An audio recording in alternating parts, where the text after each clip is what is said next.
मैंने उलमाए कराम से मिलने का एक सिलसिला शुरू किया हुआ है। इस हवाले से सबसे पहले मैं मिला था इंजीनियर मोहम्मद अली मिर्ज़ा साहब से, फिर मौलाना तारिक जमील साहब से, फिर मुफ्ती तारिक मसूद साहब से और फिर मुफ्ती हनीफ कुरैशी साहब से। और आज मैं लाहौर में हूँ, इलामा इब्तिसाम इलाही ज़हीर साहब के पास।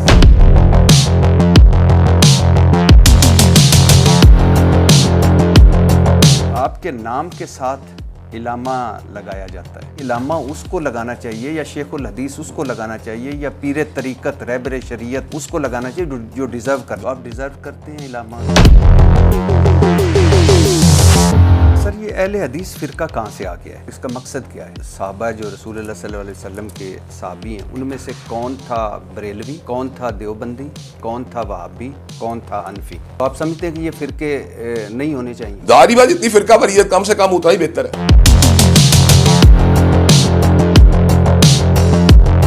वहाबी आपको क्यों कहा जाता है? हम वैसे अपने वहाबी नहीं कहते, पहली बात तो ये बताऊं। लेकिन अभी आपको तंजन कहते हैं।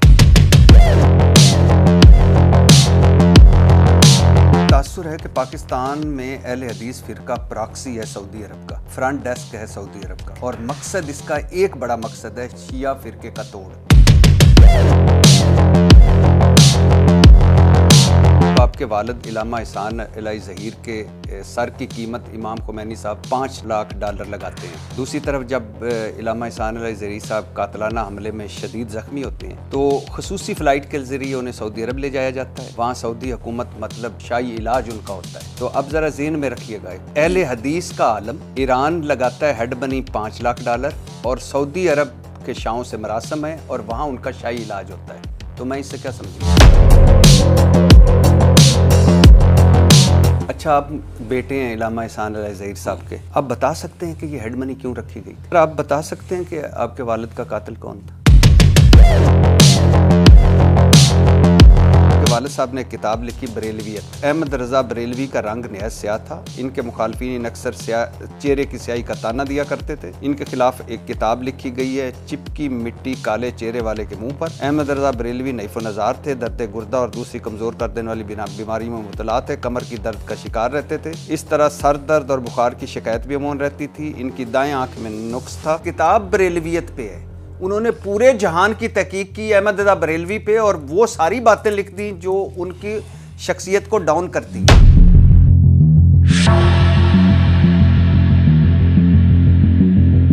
इंजीनियर मोहम्मद अली मिर्ज़ा साहब से इख्तलाफ होता है। तेरे वजूद पर तू, तेरे किरदार पर तू, तेरे नज़रिए पर तू, तेरे नस्ब-ओ-लैन पर तू, तेरी सीरत पर तू, तू बदबख्त है, तू घुमंडी है, तू जलील है, तू झूठा है, तू मक्कार है, तू दज्जाल है, तू रुसवाए ज़माना है, तू राफजी है, तू कादियानी नवाज है, तू बाजारी छोकरा है, तू 2 टके का इंसान है, तू बेहुदा है, तू खबीस इंसान है, तू जलील इंसान है। सामने आ बेगैरत, सामने आ चूहे, 24 घंटे भौंकने वाले बेगैरत चूहे सामने आ। मिंबर रसूल पर बैठकर, मस्जिद में बैठकर ये सारी आपने गुफ्तगू की, और मैं माज़रत चाहता हूँ, मैं ऐसे अल्फाज इस्तेमाल नहीं करता, मेरे लिए आप काबिल एहतराम है, लेकिन ये बाजारी ज़ुबान और घटिया किरदार कुशी, क्या आपको यही कुरान ने सिखाया? क्या आपको यही दीन ने सिखाया? हो सकता है मैंने इससे बातें भी ज्यादा की, आपने कुछ कम बताई हो। अगर आप कादियानियों के बारे में या मिर्जा जेलमी के बारे में किस तरह बात करते हैं तो उसने एक ऐसा रवैया अपनाया है। अगर मैं हाकिम हूं तो मेरा देन है कि वो एक ब्लास्फेमी का मुर्तकिब है सहाबा कराम के लेवल के ऊपर, तो वो तो उसकी चार्ज है कि उसको टिल डेथ इम्प्रिजनमेंट देनी चाहिए। तो मैंने तो उसके बारे में सभी अल्फाज बोले कि दलीला आदमी है। के मामले में इंजीनियर मोहम्मद अली मिर्ज़ा और इब्तिसाम इलाही ज़हीर 95% मुत्तफिक हैं। अहले हदीस का अकीदा तौहीद है। 95% मुझे लगता है कि आप दोनों मुत्तफिक हैं। डॉक्टर जाकिर नायक ने करबला मार्के को पॉलिटिकल जंग कहा था, इक़्तिदार की जंग कहा था, और यजीद के नाम के साथ मे अल्लाह प्लीज्ड विद हिम। आपकी भी यही राय? मैं इस राय के साथ इनसे इत्तेफाक नहीं करता। कभी एक टेलीफोन किया कि मुनाजरा छोड़ के कि यार आए बैठे हैं, आप हम डिस्कस करें? तो जनाब वाला मेरे प्रोग्राम का नाम सुन के नहीं आएगा उस प्रोग्राम में। आप बिठा दे मुझे, मैं आपके तो वसूल आप बिठा दे मुझे। आप ये काम कर सकते हैं कि नहीं, पहले बताएं। आपके ताल्लुकात है ना जी, तो आपको चाहिए आप बिठाएं। आप नवाज शरीफ के खिलाफ धरनों में तारुल कादरी ने आपको इनवाइट किया? बिल्कुल इनवाइट। क्यों नहीं गए?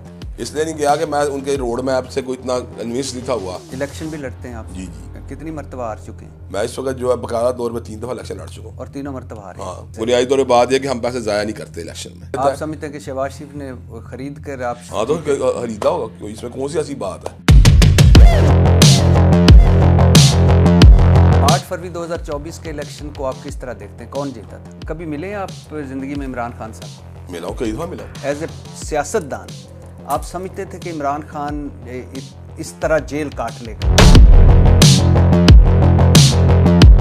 अल्लाह करे आप सारों को इकट्ठा कर सकें और अल्लाह करे ये नफरत और तकसीम जो इस मुल्क में है उसमें आप कमी का बायस। इंशाअल्लाह। मुझे बहुत खुशी हुई आपसे मिलकर।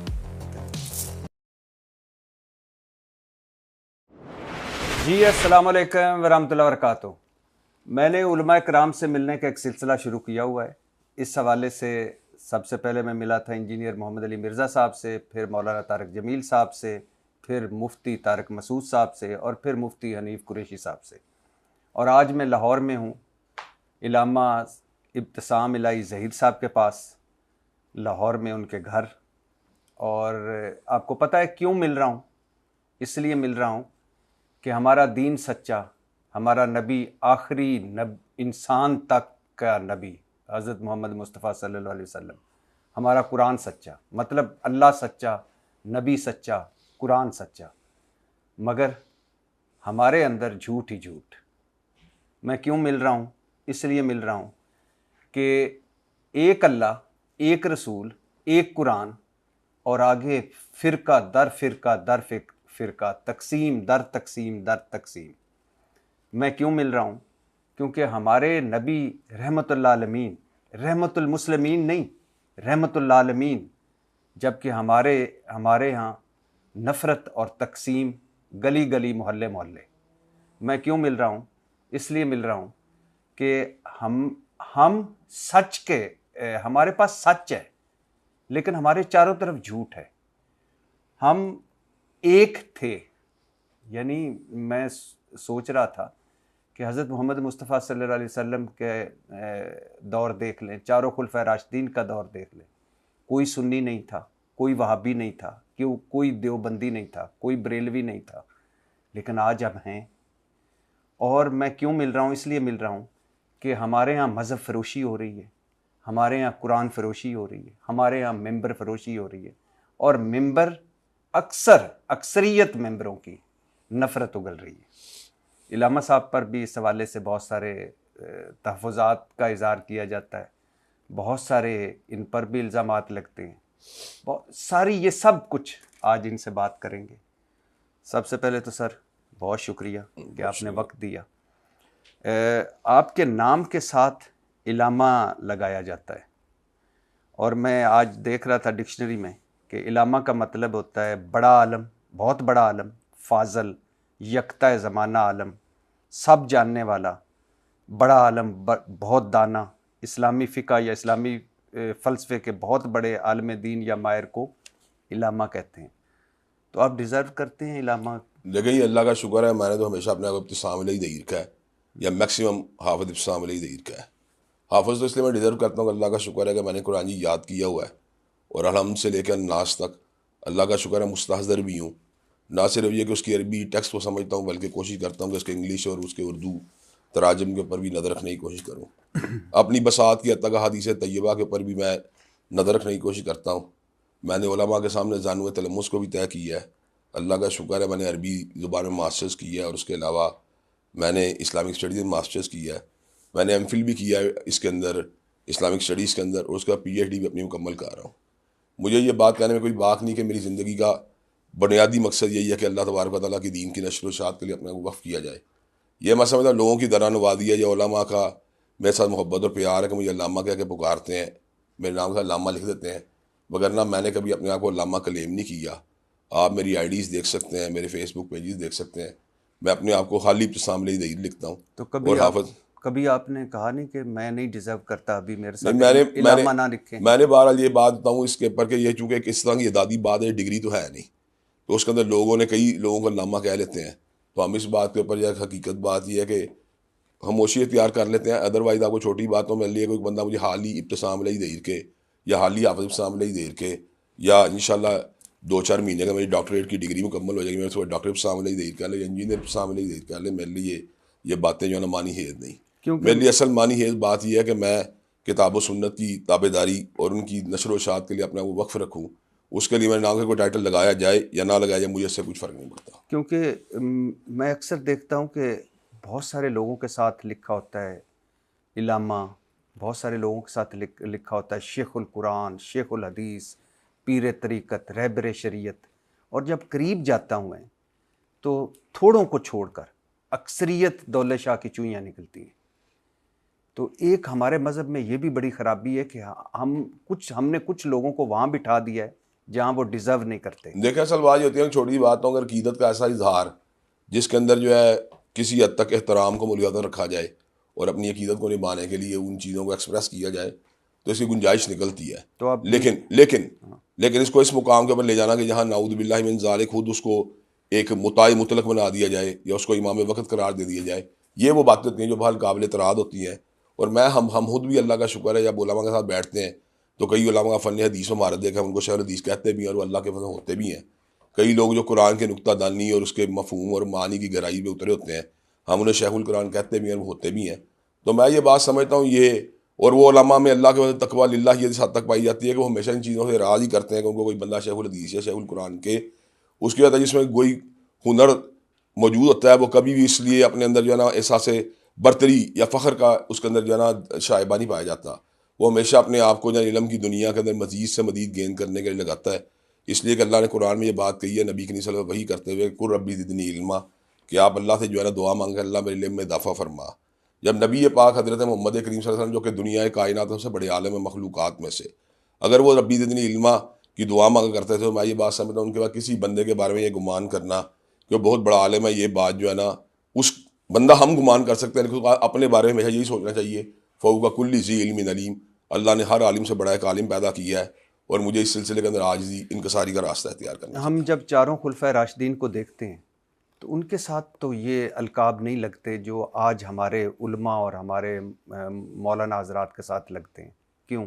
उसकी वजह बुनियादी तौर पर यह है कि अल्लाह ताला के फजल करम से अल्लाह ने उनको एक ऐसा खिताब दे दिया था जो बाद में किसी को भी हासिल नहीं हुआ।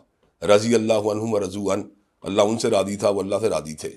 और मैं यहाँ ये बात कहता हूँ कि ये एज़ाज़ असल में सहाबा की जमात को हासिल है कि अल्लाह तबारक व तआला ने पहली बात तो ये है कि वो हमेशा कोशिश करते थे कम से कम उनसे साहब हो, लेकिन इसके बावजूद बाद ऐसे हमें सहाबा में से शख्सियात मिल जाती हैं जिनसे ऐसे गुनाह भी हुए जिनको हदूदुल्लाह का इर्तिकाब कहा जा सकता है, तो उसके बावजूद भी अल्लाह तबारक व तआला उनसे भी राज़ी रहे।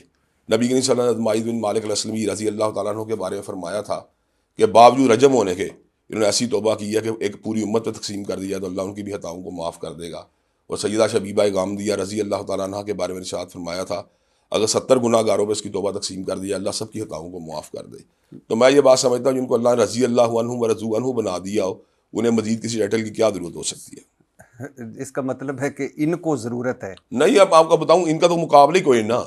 अगर आप सहाबाए कराम रिज़वानुल्लाह अलैहिम मजमाइन का कंपैरिजन नहीं कर रहा, मैं कुछ और बात कह रहा हूँ। एक डिग्री है अलैहिस्सलाम की या सल्लल्लाहु अलैहि वसल्लम की जो अंबिया में से सिर्फ रसूलुल्लाह को हासिल है सल्लल्लाहु अलैहि वसल्लम। एक डिग्री अलैहिस्सलाम की जो अंबिया अलैहिस्सलाम का मुकाम और मनसब है। एक डिग्री है या एक खिताब है या एक दुआ है रज़ी अल्लाहु अन्हु व रज़ू अन्हु का इज़ाद है, वो सहाबाए कराम को हासिल है। तो बाकी उलमा जो है चले हम जैसे लोग जो है उनको तारुफ करवाने के लिए कह दें ये शेखुल हदीस साहब बैठे हुए हैं, बल्कि बाकी आपको बताऊँ बात उनके अंदर ही कईयों के अंदर बड़ी आजिज़ी इनकसारी पाई जाती है। मैं चंद अरसा पहले बांग्लादेश गया था तो वहाँ एक बहुत बड़े शेखुल हदीस से मेरी मुलाकात हुई। तो मैं कहा जी आपकी सारी जो मैंने बायोडाटा देखा उससे तो आप शेखुल हदीस महसूस होते हैं। कहते हैं नहीं आप मुझे उस्तादुल हदीस कहें, आप मुझे शेखुल हदीस ना कहें, मैं हदीस पढ़ाता हूँ। तो मैंने ये बात देखी है जो बंदा सच्ची मानों में आलिम दीन होता है लोग उसे जो भी कहते रहते हैं वो अपनी ज़ात में हमेशा जो इनकसारी का शिकार है। सर आपने डॉक्टरी नहीं की, MBBS नहीं किया हुआ, जी जी, तो आप किसी हॉस्पिटल में जाके कह सकते हैं कि ज़रा मुझे दो मैं ऑपरेशन करूं और मेरे साथ नाम मैं तो अल्लाह का शुक्र है उलूम इस्लामिया के अंदर मास्टरेट से ऊपर की डिग्री हासिल की। मैं वैसे कर MBBS के साथ नहीं, ज़ाहिरी बात नहीं कह आप सकता। जाके कह सकते हैं कि ज़रा मेरे नाम के साथ डॉक्टर लगाओ। नहीं, बिल्कुल नहीं कहना चाहिए, तो यहाँ लेकिन अल्लामा डिग्री नहीं है। नहीं, मैं कह रहा हूँ यहाँ भी इलामा उसको लगाना चाहिए या शेखुल हदीस उसको लगाना चाहिए या पीर तरीक़त रहबर शरीयत उसको लगाना चाहिए जो डिजर्व करता है। ज़ाहिरी बात है, ये तो अंडरस्टूड बात है। एक ऐसी बात है ये बंदा मिसाल दे रहा अपने को शेखुल हदीस नहीं कहता, 50 साल से बुखारी शरीफ पढ़ा रहा है तो हम उसे क्या कहेंगे? हम तो बात शेखुल हदीस ही कहेंगे, चाहे जो हर गली मोहल्ले में कहलवा रहे हैं। नहीं, ये तो आपको पता है वो जिस हवाले से हमारी गुफ्तगू हुई है हर गली मोहल्ले में तो वो मिर्जा जेलमी साहब के बकौल इतने पागल कुत्ते नहीं है जितने पाकिस्तान में शेखुल हदीस हैं। तो ये तो जुमला यानी कि उसमें फिर दूसरा एंगल भी आ जाता है, लेकिन बाहर हकीकत हाल यही है कि शेखुल हदीस होते हैं मुआशरे में, बल्कि उनसे भी ऊपर दर्जे के लोग होते हैं। वैसे तो अब मैं हैरान भी हुआ कि आपने 11 MA किए हुए हैं, मीडिया में MPhil है, इस्लामिक स्टडीज़ में PhD कर रहे हैं, लेकिन बाकायदा मजहबी तालीम हासिल नहीं की आपने। की है मैंने बाकायदा मजहबी तालीम हासिल। मैंने पहली बात है हिफ्ज़ किया रसूल मस्जिद से, और उसके बाद जितने उलूम इस्लामिया से मुतल्लिक उलूम से मुतल्लिक उस्तादों से मैंने पढ़े। जो जैसे आप इलामा एहसान अलाई ज़हीर साहब ने, मुंशी फाजल, और फिर वो सारा जो वो आपने तय किए हैं। मैंने मुख्तलिफ उलूम फ़नून के अंदर बाकायदा तालीम हासिल की है और उसके बाद डिग्रीज भी हासिल की हैं। अच्छा, आप नहीं समझते कि इतने MA करने के बजाय, वैसे इतने MA करने की ख्याल कैसे आया? ख्याल इसलिए आया कि मैं जब FSC कर रहा था तो उस वक्त मेरा एम तो जो था इंजीनियरिंग यूनिवर्सिटी में जाने का था, लेकिन मैं दयाल सिंह कॉलेज की लाइब्रेरी में या पंजाब पब्लिक लाइब्रेरी में जब जाता था तो मुझे कुछ दीगर मज़ामीन की भी किताबें अट्रैक्ट किया करती थी। तो जब उन मज़ामीन किताबें में पढ़ता था तो मेरे में मज़ीद एक जो था वो तजस्सुस पैदा होता था। उस तजस्सुस से मुझे इस स्टेज के ऊपर पहुँचाया कि मैंने ये फ़ैसला किया कि सिर्फ और सिर्फ एक अमूमी टच करके चीज़ों को जो है ना जज़ब करने की ज़रूरत नहीं, बल्कि गहराई में जाके इन चीज़ों को ना समझना चाहिए। तो उसके लिए कम से कम मास्टर्स लेवल का सिलेबस जो है ना उसे हमें कवर करने की कोशिश करनी चाहिए। तो जो जिन सब्जेक्ट में मुझे दिलचस्पी थी मैंने उनके बारे में काम किया। लेकिन आप नहीं समझते कि इतने MA करने की बजाय अगर सिर्फ फोकस मज़हब पर होता, मजहबी तालीम पर होता, तो आज ये बात आपके लिए ज़्यादा बेहतर? मैं आपको छोटी बात आता हूँ, मैंने अल्लाह का शुक्र है कि अपना फोकस गुज़श्ता तकरीबन यूँ समझ 20 सालों से मजहबी तालीम के ऊपर रखा हुआ है। और आपको ये भी मार्ज करना चाहता हूँ कि इस्लाम जो है ना उसका रिलेशन है पॉलिटिक्स के साथ, इस्लाम का रिलेशन है हिस्ट्री के साथ, इस्लाम का रिलेशन है साइकोलॉजी के साथ, इस्लाम का रिलेशन है आपके इलाज मुआलजे के साथ। तो वो सब्जेक्ट्स इकनॉमिक्स के साथ इस्लाम का ताल्लुक है, बिजनेस एडमिनिस्ट्रेशन के साथ इस्लाम का ताल्लुक है, वो जुमला उलूम जिनके अंदर आपका इस्लामी से जो साइंसेज हैं वो अप्लाई होती हैं, अगर आप उनका भी इल्म हासिल करते हैं तो आपके इंटीग्रेशन में आसानी पैदा होती है।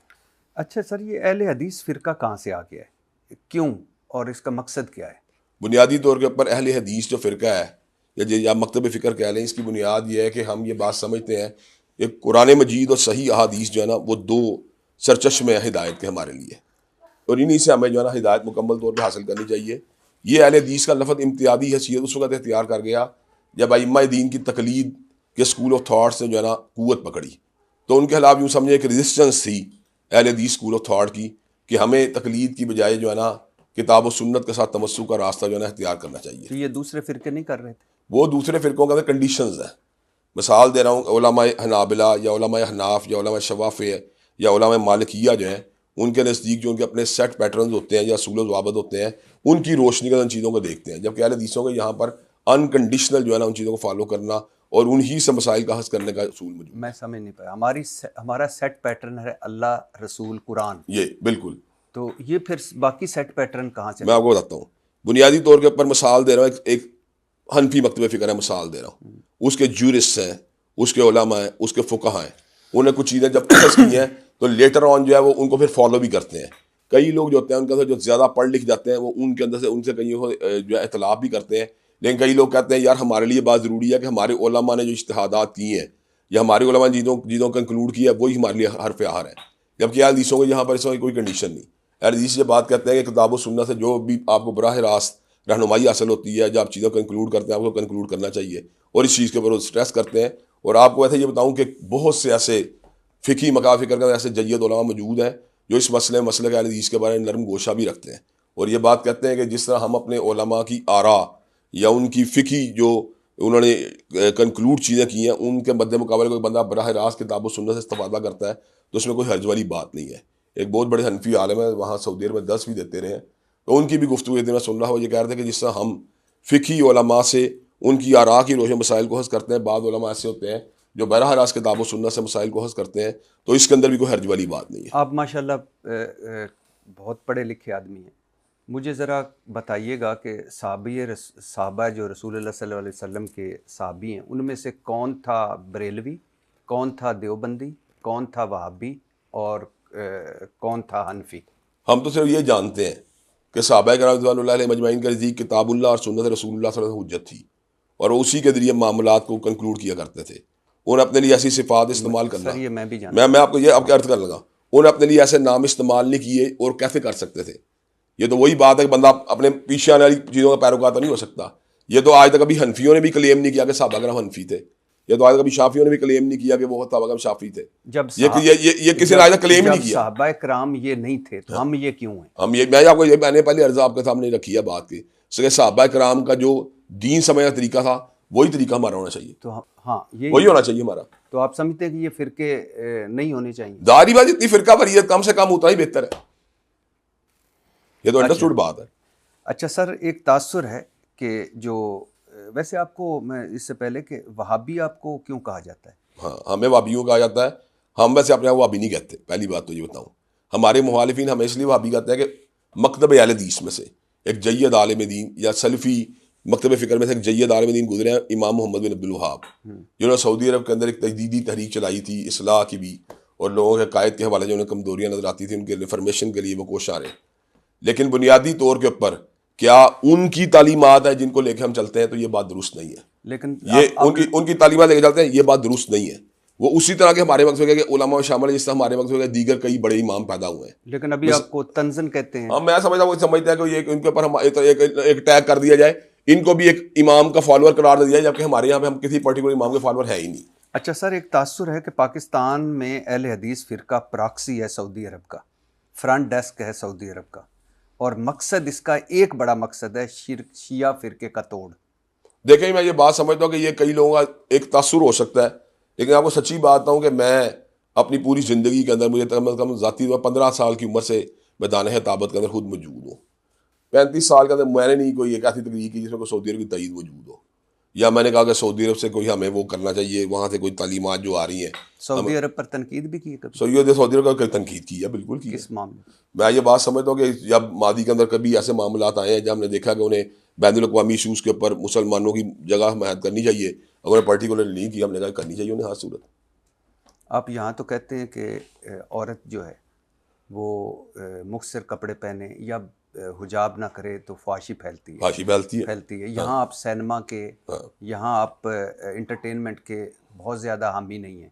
एंटरटेनमेंट की हामी तो हम पहले कहते हैं, हम तो किसी भी ऐसी एंटरटेनमेंट हामी नहीं जो पब्लिकली हो रही हो। तो ये पब्लिकली जो हो रही हो, ये तो अब सऊदी अरब में हो रही है, तो गलत हो रहा है सऊदी अरब में ये काम। अच्छा, यानी आप नहीं समझते कि आप फ्रंट डेस्क हैं ही नहीं। जब एक चीज़ है ही नहीं मेरे अंदर, मुझे चीज़ वबस्तगी नहीं, मैं किताब और सुन्नत का तर्जुमा। मैं आपकी बात, मैं मसलक हदीस मसलक की बात, मसलक की बात ही कर रहा हूँ। मैं हदीस मसलक के नुमाइंदगान में से, छोटे नुमाइंदगान में कह लें या कोई दरमियाने नुमाइंदगान में मैं भी शामिल हूँ। तो मैं ये बात समझता हूँ कि हमारे मुल्क के अंदर हमने आज तक किसी बंदे के मुंह से ये बात नहीं सुनी कि सऊदी अरब से ये बात आई है तो उसको आगे प्रमोट कर दिया जाए, या सऊदी अरब ये कह रहा था ये काम कर दिया। मैंने नहीं सुनी सर, इस तासर को तकवीयत तब मिलती है जब आपके वालिद इलामा एहसान इलाही ज़हीर के सर की कीमत इमाम खुमैनी साहब $5 लाख लगाते हैं। दूसरी तरफ जब इलामा एहसान इलाही ज़हीर साहब कातलाना हमले में शदीद ज़ख्मी होते हैं तो ख़ुसूसी फ़्लाइट के ज़रिए उन्हें सऊदी अरब ले जाया जाता है। वहाँ सऊदी हुकूमत, मतलब बादशाह साहब, शाही इलाज उनका होता है। तो अब ज़रा ज़हन में रखिएगा, एक इसको ज़रा ज़हन में रखिए, मतलब अहले हदीस का आलम ईरान लगाता है हेड बनी $5 लाख, और सऊदी अरब के शाहों से मरासम है और वहाँ उनका शाही इलाज होता है। तो मैं इससे क्या समझूँ? अब मैं बताता हूँ आपको इस बात। अल्लामा शहीद को सिर्फ सऊदी अरब से इलाज की ऑफर नहीं थी। सद्दाम हुसैन साहब ने भी ये बात कही थी कि आप हमारे मुल्क में आके इलाज करवा लें। इस तरह दुनिया के और दीगर ममालिक से भी उनको ये बात कही थी आप हमारे यहाँ पे आके इलाज करवा लें। क्यों? इसलिए कि बतौर आलिम दीन जब इंसान एक्सेल करता है अपनी तहरीरों की तकरीरों की वजह से, तो उसके मुहिब्बीन के अंदर बहुत से ऐसे लोग शामिल रहते हैं सियासी तौर पर मुख्तलिफ मुकामात पर रसूख रखते हैं। मैं उसकी आपको हालिया दौर में एक मिसाल देता हूँ। डॉक्टर ज़ाकिर नाइक साहब, मैं गो के हमारे मकतब अहले हदीस के वो काफ़ी करीब है, लेकिन उन्होंने कभी अपने को अहले हदीस क्लेम नहीं किया। वो अपने आप को बस वही कहते हैं कि यार मैं ठीक है, बस किताब और सुन्नत की बात करता हूँ और मैं किसी मकतब फ़िक्र का बंदा भी नहीं हूँ। उनके मोतक़दीन भी सऊदी अरब के रॉयल फैमिली में मौजूद है। उनके मोतक़दीन मुख्तलिफ अरब इमारात के अंदर मौजूद है। उनकी हेड मनी ईरान ने नहीं। आपको छोटी बात हूँ उनके बारे में भी इस तरह की। अच्छा, आप जरा बात सुन लें। उन्होंने जब इंग्लैंड जाना था डॉक्टर ज़ाकिर नाइक साहब ने, तो सबसे ज़्यादा प्रोटेस्ट वहाँ के ऊपर जो इन लोगों ने किया उनमें कुछ मकतब फ़िक्र के लोग शामिल थे, क्योंकि मेरा मिजाज आमतौर पर इस तरह की इन बातों इतनी गहराई में जाके मैं दिलचस्पी नहीं लेता, लेकिन वहाँ पे मखसूस मकाम फ़िक्र ने बकाया तौर पर उनके आने में रजिस्ट किया और बकाया तौर के ऊपर उनके आने के ऊपर यानी जैसे कहते साइन किए, सिग्नेचर्स किए और बकाया तौर पर वहाँ पर एप्लीकेशन जमा कराई को यहाँ आने से रोका जाए। तो हम ये बात समझते हैं कि बंदे के नजरियात की वजह से या बंदे के अफकार की वजह से, मोतक़दात की वजह से मुखालफतें कई मरतबा होती हैं, पैदा होती हैं। मिसाल दे रहा हूं उनसे जो चूंकि मसीहत के बारे में गुफ्तगू करते हैं तो उनसे मसीही लोग जो हैं वो ज़्यादा वो रखते हैं रिजेंटमेंट। मैं फिर कह रहा हूँ, डॉक्टर जाकिर नायक साहब के सर पर किसी मुल्क ने भी अभी तक $5 लाख हेड मनी नहीं रखी। तो इससे क्या फ़र्क पड़ता है? कोई फर्क उनको नहीं। मतलब सुने, उनको उन्होंने टेररिस्ट करार दे दिया, टेररिज्म को हामी करार दिया। ये मुख्तलिफ सूरतें होती हैं ना, ये कोई एक सूरत तो नहीं होती कि जिसकी हेड मनी लगेगी सिर्फ वही उनको चुभ रहा होगा। कईयों कहेंगे हमारे हमने अपने मुल्क में इसको दहाल नहीं होने देना, ये बंदा एक्सट्रीमिस्ट है, ये टेररिस्ट है। मुख्तलिफ तरह के एलिगेशन होते हैं, मुख्तलिफ तरह के स्टडीज होती हैं। कईयों को लोग जेलों में फेंक देते हैं। हमारी पूरी तारीख है इमाम दीन की जिन्हें जेलों से गुजरना पड़ा है। इसका मतलब ये देखें, एक नहीं तरीका होता किसी को टारगेट करने का। उसके अंदर कई मतलब आप किसी को कत्ल का फतवा देते हैं, मिसाल दे रहा हूँ, किसी को आप ये मुल्क बदर कर देते हैं, किसी को जलावतन कर देते हैं, किसी को टेररिस्ट कर देते हैं। मैं आपको समझा नहीं पाया। पाकिस्तान का कोई दूसरा आलम मुझे बता दें जिसके सर पर ईरान ने $5 लाख रखा हो और जिसका खसूसी तैयारे से बुलवा कर शाही इलाज करवाया गया हो। सऊदी अरब इलाज करवा रहा हो और ईरान हेड मनी रख रहा हो। आपका क्या ख्याल है? मौलाना फजलुर रहमान को शाही प्रोटोकॉल नहीं मिलता सऊदी अरब में? मौलाना साहब कई मरतबा बीमार हुए, कभी नहीं, मौलाना ने जाना नहीं गए, अगर कहेंगे चले जाएंगे वो भी। उनको मौलाना को शाही प्रोटोकॉल उससे ज्यादा मिलता है जितना का उलमा हदीस को मिलता है इस वक्त। मौलाना को वहां से ज्यादा एंटरटेन। मौलाना साहब के सर पर ईरान ने हेड मनी रखी। मौलाना ने कोई ऐसी बात ही नहीं लिखी जिसकी बुनियाद उनको ये बात कही जाए। मैंने तो मौलाना के प्रोटोकॉल की बात की है। तार रशदी साहब को प्रोटोकॉल मिलता है सऊदी अरब के अंदर, कई लोगों को मिलता है सऊदी अरब, मुफ्ती तकी उस्मानी साहब को मिलता है प्रोटोकॉल सऊदी अरब में। तो जो प्रोटोकॉल सऊदी अरब में मिलता था आपके वालिद साहब को, अल्लाह उनको जन्नत नसीब करे, वो ईरान में क्यों नहीं मिलता था? मैंने पहले आपको बताइए, मौलाना ईरान में मिलता है, चले यूं ही बात कर लेते हैं। मौलाना को मिलता है ईरान में। मौलाना साहब के सर पर अब अगली तरह सुन लें बात। अब आपको चूंकि आपने बात की तो आपको थोड़ी बात बता दूं, मुझे तो खुद दौरा ईरान की दावत आ चुकी है ऑफिशियल लेवल के ऊपर। आ चुकी है? बिल्कुल आ चुकी है। मैं क्यों ये बात आपके साथ, यानी मैं ओनर का, आपने मेरा काम आसान कर दिया। आपको दौरा ईरान की दावत आ चुकी है, आप इलामा एहसान अली ज़हीर साहब के बेटे। हाँ जी। लेकिन आपके वालिद के सर पर उन्होंने $5 लाख। मैंने आपको बता दिया, इसका मतलब कोई ऐसी बड़ी बात नहीं है। मैंने प्रोटोकॉल का जवाब दिया आपको। प्रोटोकॉल किसी को कहीं भी मिल सकता है। आप समझते ये बड़ी बात है ही नहीं। जाहिर बात, अगर मेरी कोई इल्मी सलाहियतें होंगी, मेरे में कोई गहराई बात करने की गहराई होगी, तो मुझे दुनिया कहीं प्रोटोकॉल मिल जाए। कौन सी इसमें चंबे की बात? मुझे अपने मुल्क में प्रोटोकॉल मिलता है कई मुकामात के ऊपर। मैं आप जरा सुने बात, मैं बांग्लादेश गया हूँ, मुझे वहां वीआईपी कई जगह प्रोटोकॉल मिला है। मुझे जहाज के ऊपर से बगैर तो गाड़ियां रिसीव करने के लिए वहां आती रही है। यही उन्होंने, आपका क्या ख्याल है कि मुझे कोई बांग्लादेश का मेरा क्या था? चलो मैं मजीद आसान करता हूँ, कोई ऐसा मुल्क बता दें जिसने आपके सर पर $5 लाख रखा। नहीं, ये तो एक अलग बहस है, ये तो एक अलग बात है। जो आप बात कर रहे हैं तो अलग बात होती है, तो एक वक्त की बात होती है, किसी वक्त के ऊपर कोई बंदा किसी को कह दे। लेकिन आपने जिस प्रोटोकॉल की बात की, उलमा को कई मुकामात में मिलता है। अच्छा, आप जिसलिए बताया जाकिर नायक को दुनिया कितने मुकाम प्रोटोकॉल मिलता है? जी, मैंने आपसे वो सवाल किया था कि जाकिर नायक कितने मुल्क हैं जिन्होंने उनके सर पर हेड मनी रखी हुई है? मेरा कई मुल्कों का दाखिला मना है। नहीं, दाखिला मना है, इसका मतलब ये देखो फर्क है ना कफियत। आपका मतलब सिर्फ हेड मनी काफी होती है, वो कदमात होते हैं, जेलें होती हैं, हेड मनी होती है, उसके बाद एक्सपेल करने का तरीका कार होता है। किसी को टारगेट करने का कोई एक तरीका नहीं, दुनिया में मुतअद्दिद तरीके होते हैं। अच्छा, आप बेटे हैं इलामा एहसान अली ज़हीर साहब के, आप बता सकते हैं कि ये हेड मनी क्यों रखी गई थी? मैंने तो पहले आपको बताया बात है, तो वो जानते हैं इस बात में कि वो उन्होंने क्यों रखी। मुझे इस बारे में इस बात इल्म नहीं है, और ना आपको ये बताऊं, ना ही मैं इस फैक्ट को जो है उस लेवल के ऊपर देख रहा हूँ जिस फैक्ट लेवल का और आगे देख रहे हैं। ये मेरी एक बात सुनाई है कि डॉक्यूमेंटेड बात नहीं है। तो हमने भी सुनी है ये बात, लेकिन हमारे कोई डॉक्यूमेंट्री प्रूफ नहीं इस बात का कि उनकी फलां इतनी मनी लगाई गई थी। मुझे लगता है अच्छा, नहीं, मैं तो वो बात कर जो सच्चाई के मामले शिया फिरके के हवाले से इलामा एहसान अली ज़हीर साहब ने एक किताब लिखी है, शिया वल कुरान। 1700 हदीस उन्होंने साबित की शिया के मज़हब से तहरीफ कुरान के बारे में। ये ठीक है? ये बात उन्होंने वाफद गालिया की यही है। अभी भी ऐसे उनके उलमा मौजूद हैं जो इस बात को एडमिट करते हैं, लेकिन ऐसे उलमा जो कहते हैं हम इसको डिनाई करते हैं। लेकिन बहरहाल ऐसे उलमा इस वक्त भी मौजूद है दुनिया का, तो जो कहते हैं हमारा ये नजरिया। अच्छा सर, आप बता सकते हैं कि आपके वालिद का कातिल कौन था? मैं बेज़ब्त नहीं बता सकता। आपको पता है? नहीं, मैं बेज़ब्त मैं पर्टिकुलर होगा नहीं कि फलां बंदा कातिल है उनका। क्यों? उसकी वजह सुनने जरा। हाँ। वो डेमोक्रेट भी थे, वो मार्शल के मुखालिफ भी थे, वो इस्लामी निज़ाम के हामी भी थे। उसके अलावा उनका रवाफद गालिया के बारे में उनके सख्त नज़रियात भी थे। उसके अलावा कादियानियों के मुखालिफ भी थे, वो बाबियों भाइयों के मुखालिफ भी थे। उनके तो मुतअद्दिद लाइन ऑफ एक्शन सारी जिंदगी उसके ऊपर उन्होंने अपना काम किया है, इसलिए बेइज्जत किस तरह बता सकता हूँ कि फला बंदों का कातिल है। उस वक्त तहकीकात हुई थी? हाँ, कई तहकीकात की गई हैं, लेकिन सच्ची बात यह कि हमें उस मसले का पूरी तरह नहीं अवेयरनेस हासिल की उनका क्या रिजल्ट निकला था। आप बेटे हैं, वारिस हैं। क्यों? अब सुने बात, मेरी उम्र 15 साल उस वक्त, मैं सबसे बड़ा बेटा मैं ही था। अच्छा। तो उस सिलसिले के अंदर उन्होंने हमें क्या इतला दी, बस यही इतला दी जाती थी कि हम उसके ऊपर वर्क कर रहे हैं, हम उसके ऊपर वर्क कर रहे हैं। क्या इन्वेस्टिगेशन फाइनल सामने आई? हमें आज तक इस बात से गा नहीं किया गया।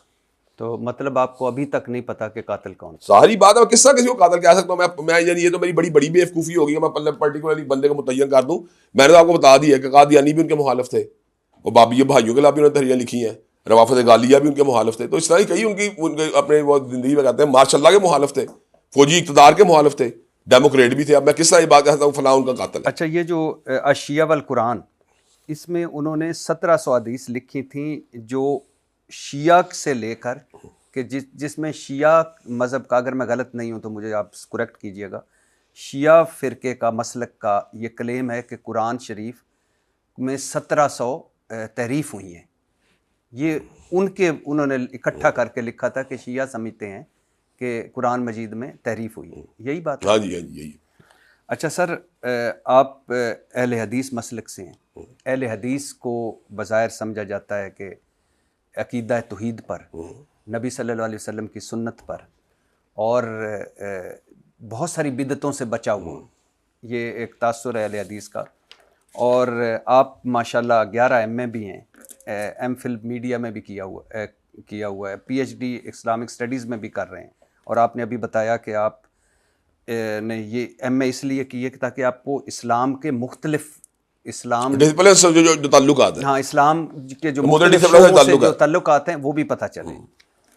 और आप माशाल्लाह हाफ़िज़ कुरान भी हैं। आपका एक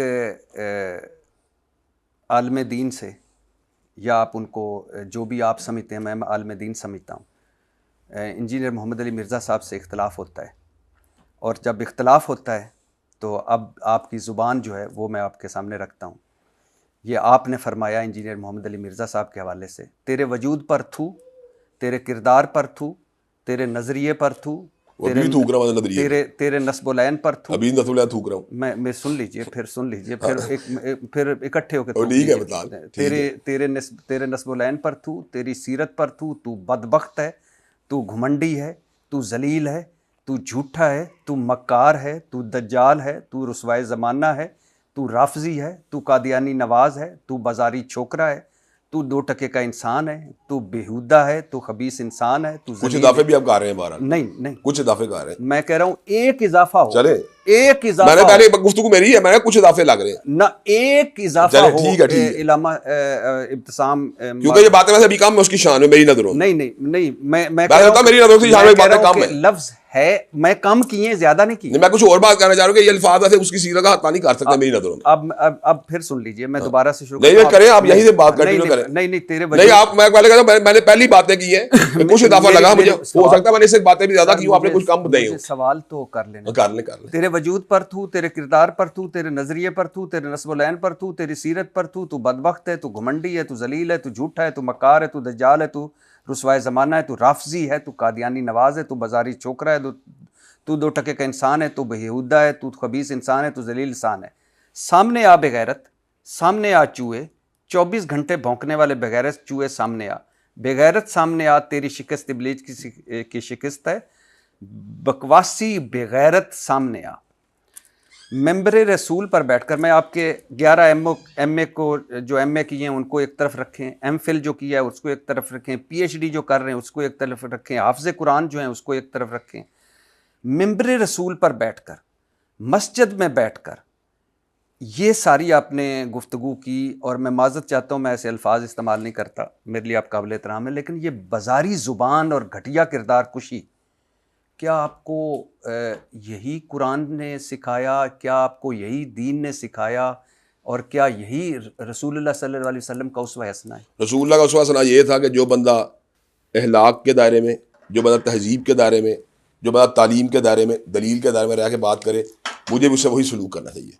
और दूसरी मुझे बात हासिल हुई कि जो बंदा तजावुज़ करते करते किताबुल्लाह को ना छोड़े और बगैर तर्जुमे के पढ़ने को उसको फ्रेंच ज़ुबान में गालियों से तबीर करे, और जो बंदा नबी करीम सल्लल्लाहु अलैहि वसल्लम के बारे में बात करे कि उनके बारे में उलमा यहूद ये बात है बिला दलील कि वो कहते थे, और सिर्फ अपनी जिद और अनाद के अंदर यहाँ तक पहुंच जाए कि वो क्या हज़रत इब्राहीम अलैहिस्सलाम के अल्लाह ने कुरान में इस्तेमाल किया है, और फतन का तर्जमा लड़के की बजाय छोकरा करे सिर्फ अपनी अनानियत और स्क्रीन पहुंचाने के लिए। जो बंदा सैयदना अमीर मुआविया, सैयदना अमर इब्न लास, सैयदना मुगीरा इब्न शोबा के कंधों के ऊपर जो है खंजीर के कदम को रखने की बात करे, जो बंदा जो है अकाबर सहाबा किराम रिज़वानुल्लाह अलैहिम अजमईन के बारे में तबर्राई लहजा इख्तियार करे, जो बंदा सैयदना आयशा रज़ी अल्लाह तआला अन्हा को जो है जालिम करार दे, जो बंदा जो है इमाम अबू हनीफा को के साथ तबीर करे, जो बंदा जो है इसी तरह उनकी फ़िक़ा के मुल्ला अली कारी हनफी को जो है बोंकरे का साथ तबीर करे, जो बंदा जो है उलमाए इस्लाम के बारे में इस तरह की लब कुशाई करे कि उनको टोमी टोमी कह के पुकारे, जो बंदा शयूल हदीस को पागल कुत्तों के साथ तबीर करे। तो अगर मैंने उसके बारे में इस तरह की बात कर दी तो मेरा नहीं ख्याल कि मेरा एक लफ्ज़ भी उसके लफ्ज़ का मुकाबला कर सकता है। ये जो जितनी आपने बातें की हैं ये मैं आगे आएंगी और इन पे हम वन वन बात करेंगे, लेकिन आपने ये सारा कुछ किया बकौल आपके कि सहाबा रसूल और रसूलुल्लाह सल्लल्लाहु अलैहि वसल्लम और कुरान और उनमें चूंकि उन्होंने गुस्ताखाना कलमात कहे, मुझे वो जो मर्जी कहता था, मेरा कोई मसला नहीं था, उनके हवाले से गुस्ताखाना कलमात कहे थे, इसलिए आपने ये बिल्कुल सारे यही बात बोले। है। अच्छा, आप जिनके लिए आपने बोले जरा उनका भी उसवा हसना देख लीजिए। हजूर सल्लल्लाहु अलैहि वसल्लम से बड़ा तो कोई नहीं हो सकता, अल्लाह के बाद नबी सल्लल्लाहु अलैहि वसल्लम, अल्लाह की महलूकात नबी के हम पल्ला कोई हो ही नहीं सकता, हमारी जाने कुर्बान। बेशक बेशक हजूर सल्लल्लाहु अलैहि वसल्लम को शायर कहा गया, दीवाना कहा गया, कहानियां सुनाने वाला कहा गया, हजूर की झूठी किरदार कुशी की गई, कभी आप पर कूड़ा फेंका गया, कभी इबादत करते हुए जानवर की आप पे उजड़ी डाल दी गई, आपके प्यारों पर जुल्म हुए, आप सल्लल्लाहु अलैहि वसल्लम की बेटियों पर तशद्दुद हुआ। बेशक कभी आपके मुंह से, अब आपने सारे अल्फाज आपने ज़हन में रखिए, बिल्कुल रखे, मैं करूंगा कभी मैंने पहली बात तो आपको वादे कर दिए, मेरा कोई लफ्ज़ मिर्जा जेलमी के लेवल का नहीं, ये मैंने बता दिया आपको। कभी आपके यानी आप सल्लल्लाहु अलैहि वसल्लम के मुंह से कोई एक लफ्ज भी वो निकला उसके उस तरह का जो आपने इंजीनियर मोहम्मद अब मेरी बात सुन लें, कुरान मजीद की वो आयत है बय्यिनात जिनका अल्लाह तबारक व तआला नबी के साथ दुश्मनों को एड्रेस किया, उतुल्लुम बाद दाली का जनीम का अल्फाज इस्तेमाल किए, यानी तर्जुमा क्या? इसका तर्जुमा यह है कि वो वलदुल यानी बद असल है, यानी वलदुल हराम है, उन लोगों के बारे में जो नबी के साथ मुखालिफीन है। जब अल्लाह ने अल्फाज इस्तेमाल किया तब्बत यदा अबी लहब व तब की पूरी सूरत लहब को नादिल किया, जब अल्लाह तबारक व तआला ने मुशरिकीन और मुआनिदीन के बारे में सख्त रवैया नाप किया, तो मुझे बताया जब इमाम खड़ा होता है नमाज की हालत में, जब इन आयात बय्यिनात की तिलावत किया करता था, तो क्या उससे हलाक की जो कि दरियाँ उड़ रही होती थी? क्या उससे हलाक पमाल हो रहा था? क्या उससे कोई ऐसी बात हो रही होती जिसको आप कहें ये बात हलाकी? मैंने नबी सल्लल्लाहु अलैहि वसल्लम तो नबी के की तिलावत नहीं करते आयात की? मैंने कहा नबी सल्लल्लाहु अलैहि वसल्लम आयात की तिलावत नमाज में करते थे कि नहीं? मैं देखें, एक है अल्लाह ताला, आप अल्लाह के अल्फाज को नबी अपनी बात में तिलावत करते थे नहीं? आपने मिंबर रसूल की बात, मिंबर रसूल से भी ज्यादा यानी कि फर्दी बात नमाज है ना, तो नमाज में जब इन आयात की तिलावत थी इसमें कोई बात हलाकी वाली बात होती थी? नबी उसवे की बात हो रही है ना, उसवे नमाज पढ़ना किसका उसवा बताएं? नबी सल्लल्लाहु अलैहि वसल्लम, तो नबी के नमाज में जब इन आयात बय्यिनात की तिलावत कर रहे थे उससे कौन सी बात हलाकी होती? मैं अब सवाल नहीं समझता, मैंने कहा नबी सल्लल्लाहु अलैहि वसल्लम की जुबान से निकला हुआ कोई एक, मैंने आपको यही बताया जब अल्लाह ताला ने जो अल्फाज नादिल फरमाए नबी उनकी तिलावत फरमाते थे कि नहीं? अच्छा तो फिर इसका मतलब तिलावत फरमाते थे हाजिर बाद अल्फाज, चूंकि इसमें मुनाजरे में आ गए, मुनाजरे में नहीं आया, मैंने वो बात की हक है, मैं अभी आपको आप सल्लल्लाहु अलैहि वसल्लम को ताइफ में पत्थर मारे, अंगूरों के बाग में पनाह ली, और कहा जाता है कि इतना खून था कि आपके जूते खून से भर गए थे। क्या फरमाया था नबी सल्लल्लाहु अलैहि वसल्लम ने ताइफ के बारे में? अल्लाहुम्मा हदी कौमी फइन्नहुम ला यअलमून, अल्लाह मेरी कौम के लोगों को हिदायत दे, मुझको पहचानते नहीं। अब अगली बात जरा सुन लें, इसके मुतबादिल पहलू भी जरा सुन लें। क्या अब मुतबादिल पहलू जरा सुने, क्या वो बंदा जिससे काब बिन अशरफ या अबू राफे यहूदी जिन्होंने नबी करीम सल्लल्लाहु अलैहि वसल्लम की शान अक़दस में गुस्ताखियाँ की, क्या उनको कैफर करदार पहुँचाने के लिए लश्कर रवाना नहीं किए गए? और क्या काब बिन अशरफ के जराइम में ये बात शामिल नहीं कि वो मुसलमान औरतों की तशबीब करता था? क्या उसके जराइम में बात शामिल नहीं कि मुसलमान औरतों हलाक बाहता गुफ्तगू करता था? जो बंदा मुसलमानों औरतों हलाक बाहता गुफ्तगू करे वो बंदा तो वाजिब गर्दन जदनी है, और जो बंदा काबर सहाबा किराम के बारे में आए रोज तबर्राई लहजा इख्तियार करे और कुरान जी की बगैर मफहूम तिलावत को गालियों से तबदील करे, मुझे बता चुके हैं मुझे बता चुके हैं। तो यही बता रहा हूं आपको, मैंने कहा कि नबी सल्लल्लाहु अलैहि वसल्लम हमारी जाने कुर्बान है उनके ऊपर, और उन पर डायरेक्ट हमला हुआ, भागकर जान बचाई, सुना उनके पीछे बच्चे लगा दिए थे, वो पत्थर मारते थे। आपने अभी तक मुझे एक बात ऐसी नहीं बता सके, मैं आपको माजरत कहूंगा, आपको ऐसी बात भी एक भी नहीं बता सके जिसमें मेरा एक लफ्ज भी मिर्जा जेलमी के उन अल्फाज के बराबर उसने काबिरीन उम्मत के लिए किए हैं। मेरा कोई लफ्ज उसके लफ्ज के बराबर नहीं, मेरा एक लफ्ज उसके बराबर नहीं। उस पे आता हूं, यानी कि वो भौंकने के अल्फाज भी इस्तेमाल कर रहा है, खंजीर कदम के अल्फाज इस्तेमाल कर रहा है। कह रहा हूं कि मैं उस पे आता हूं, उस पे आता हूं, लेकिन मैं सिर्फ आपको अभी बता रहा हूं कि एक वो मुल्क जो पहले ही फिरका वारियत में, पहली बात तो ये आप जरा सुन लें, पहली बात हमदरी जेल में कोई फिरका नहीं है, एक मिनट ठहरे, वो एक फितना है, मेरी ये सुन लें। अगर तो हमने कोई शिया सुन्नी तकफीर की बहस की है, अगर हमने किसी बरेलवियों के ऊपर कोई फतवाबाजी की है, अगर कोई हमने देवबंदियों को बुरा भला कहा है, अगर हमने जमात इस्लामी के बारे में कोई ऐसी कैरेक्टर असैसिनेशन की है या डॉक्टर सरार साहब के बारे में बात की है, तो फिर तो आप मुझे बात करें। इवन गामदी साहब के बारे में बताएं। अगर आप कादियानियों के बारे में या मिर्जा जेलमी के बारे में किसी बात करते हैं तो उसने एक ऐसा रवैया अपनाया है, उसने एक ऐसा यानी कि मुआशरे के अंदर एक ऐसा ट्रेंड सेट किया है। अगर मुझे कोई बंदा गाली देगा ना तो मेरे लिए वल्लाह उसकी कोई अहमियत नहीं, लेकिन कोई बंदा किसी साहबी को गाली देगा ना, मैं आपको एक कर लूं छोटी दर्स, जो बंदा कहता है ना इमाम अबू हनीफा, मैं उनका मुकल्लिद नहीं हूं, मैं इंडिपेंडेंट हूं।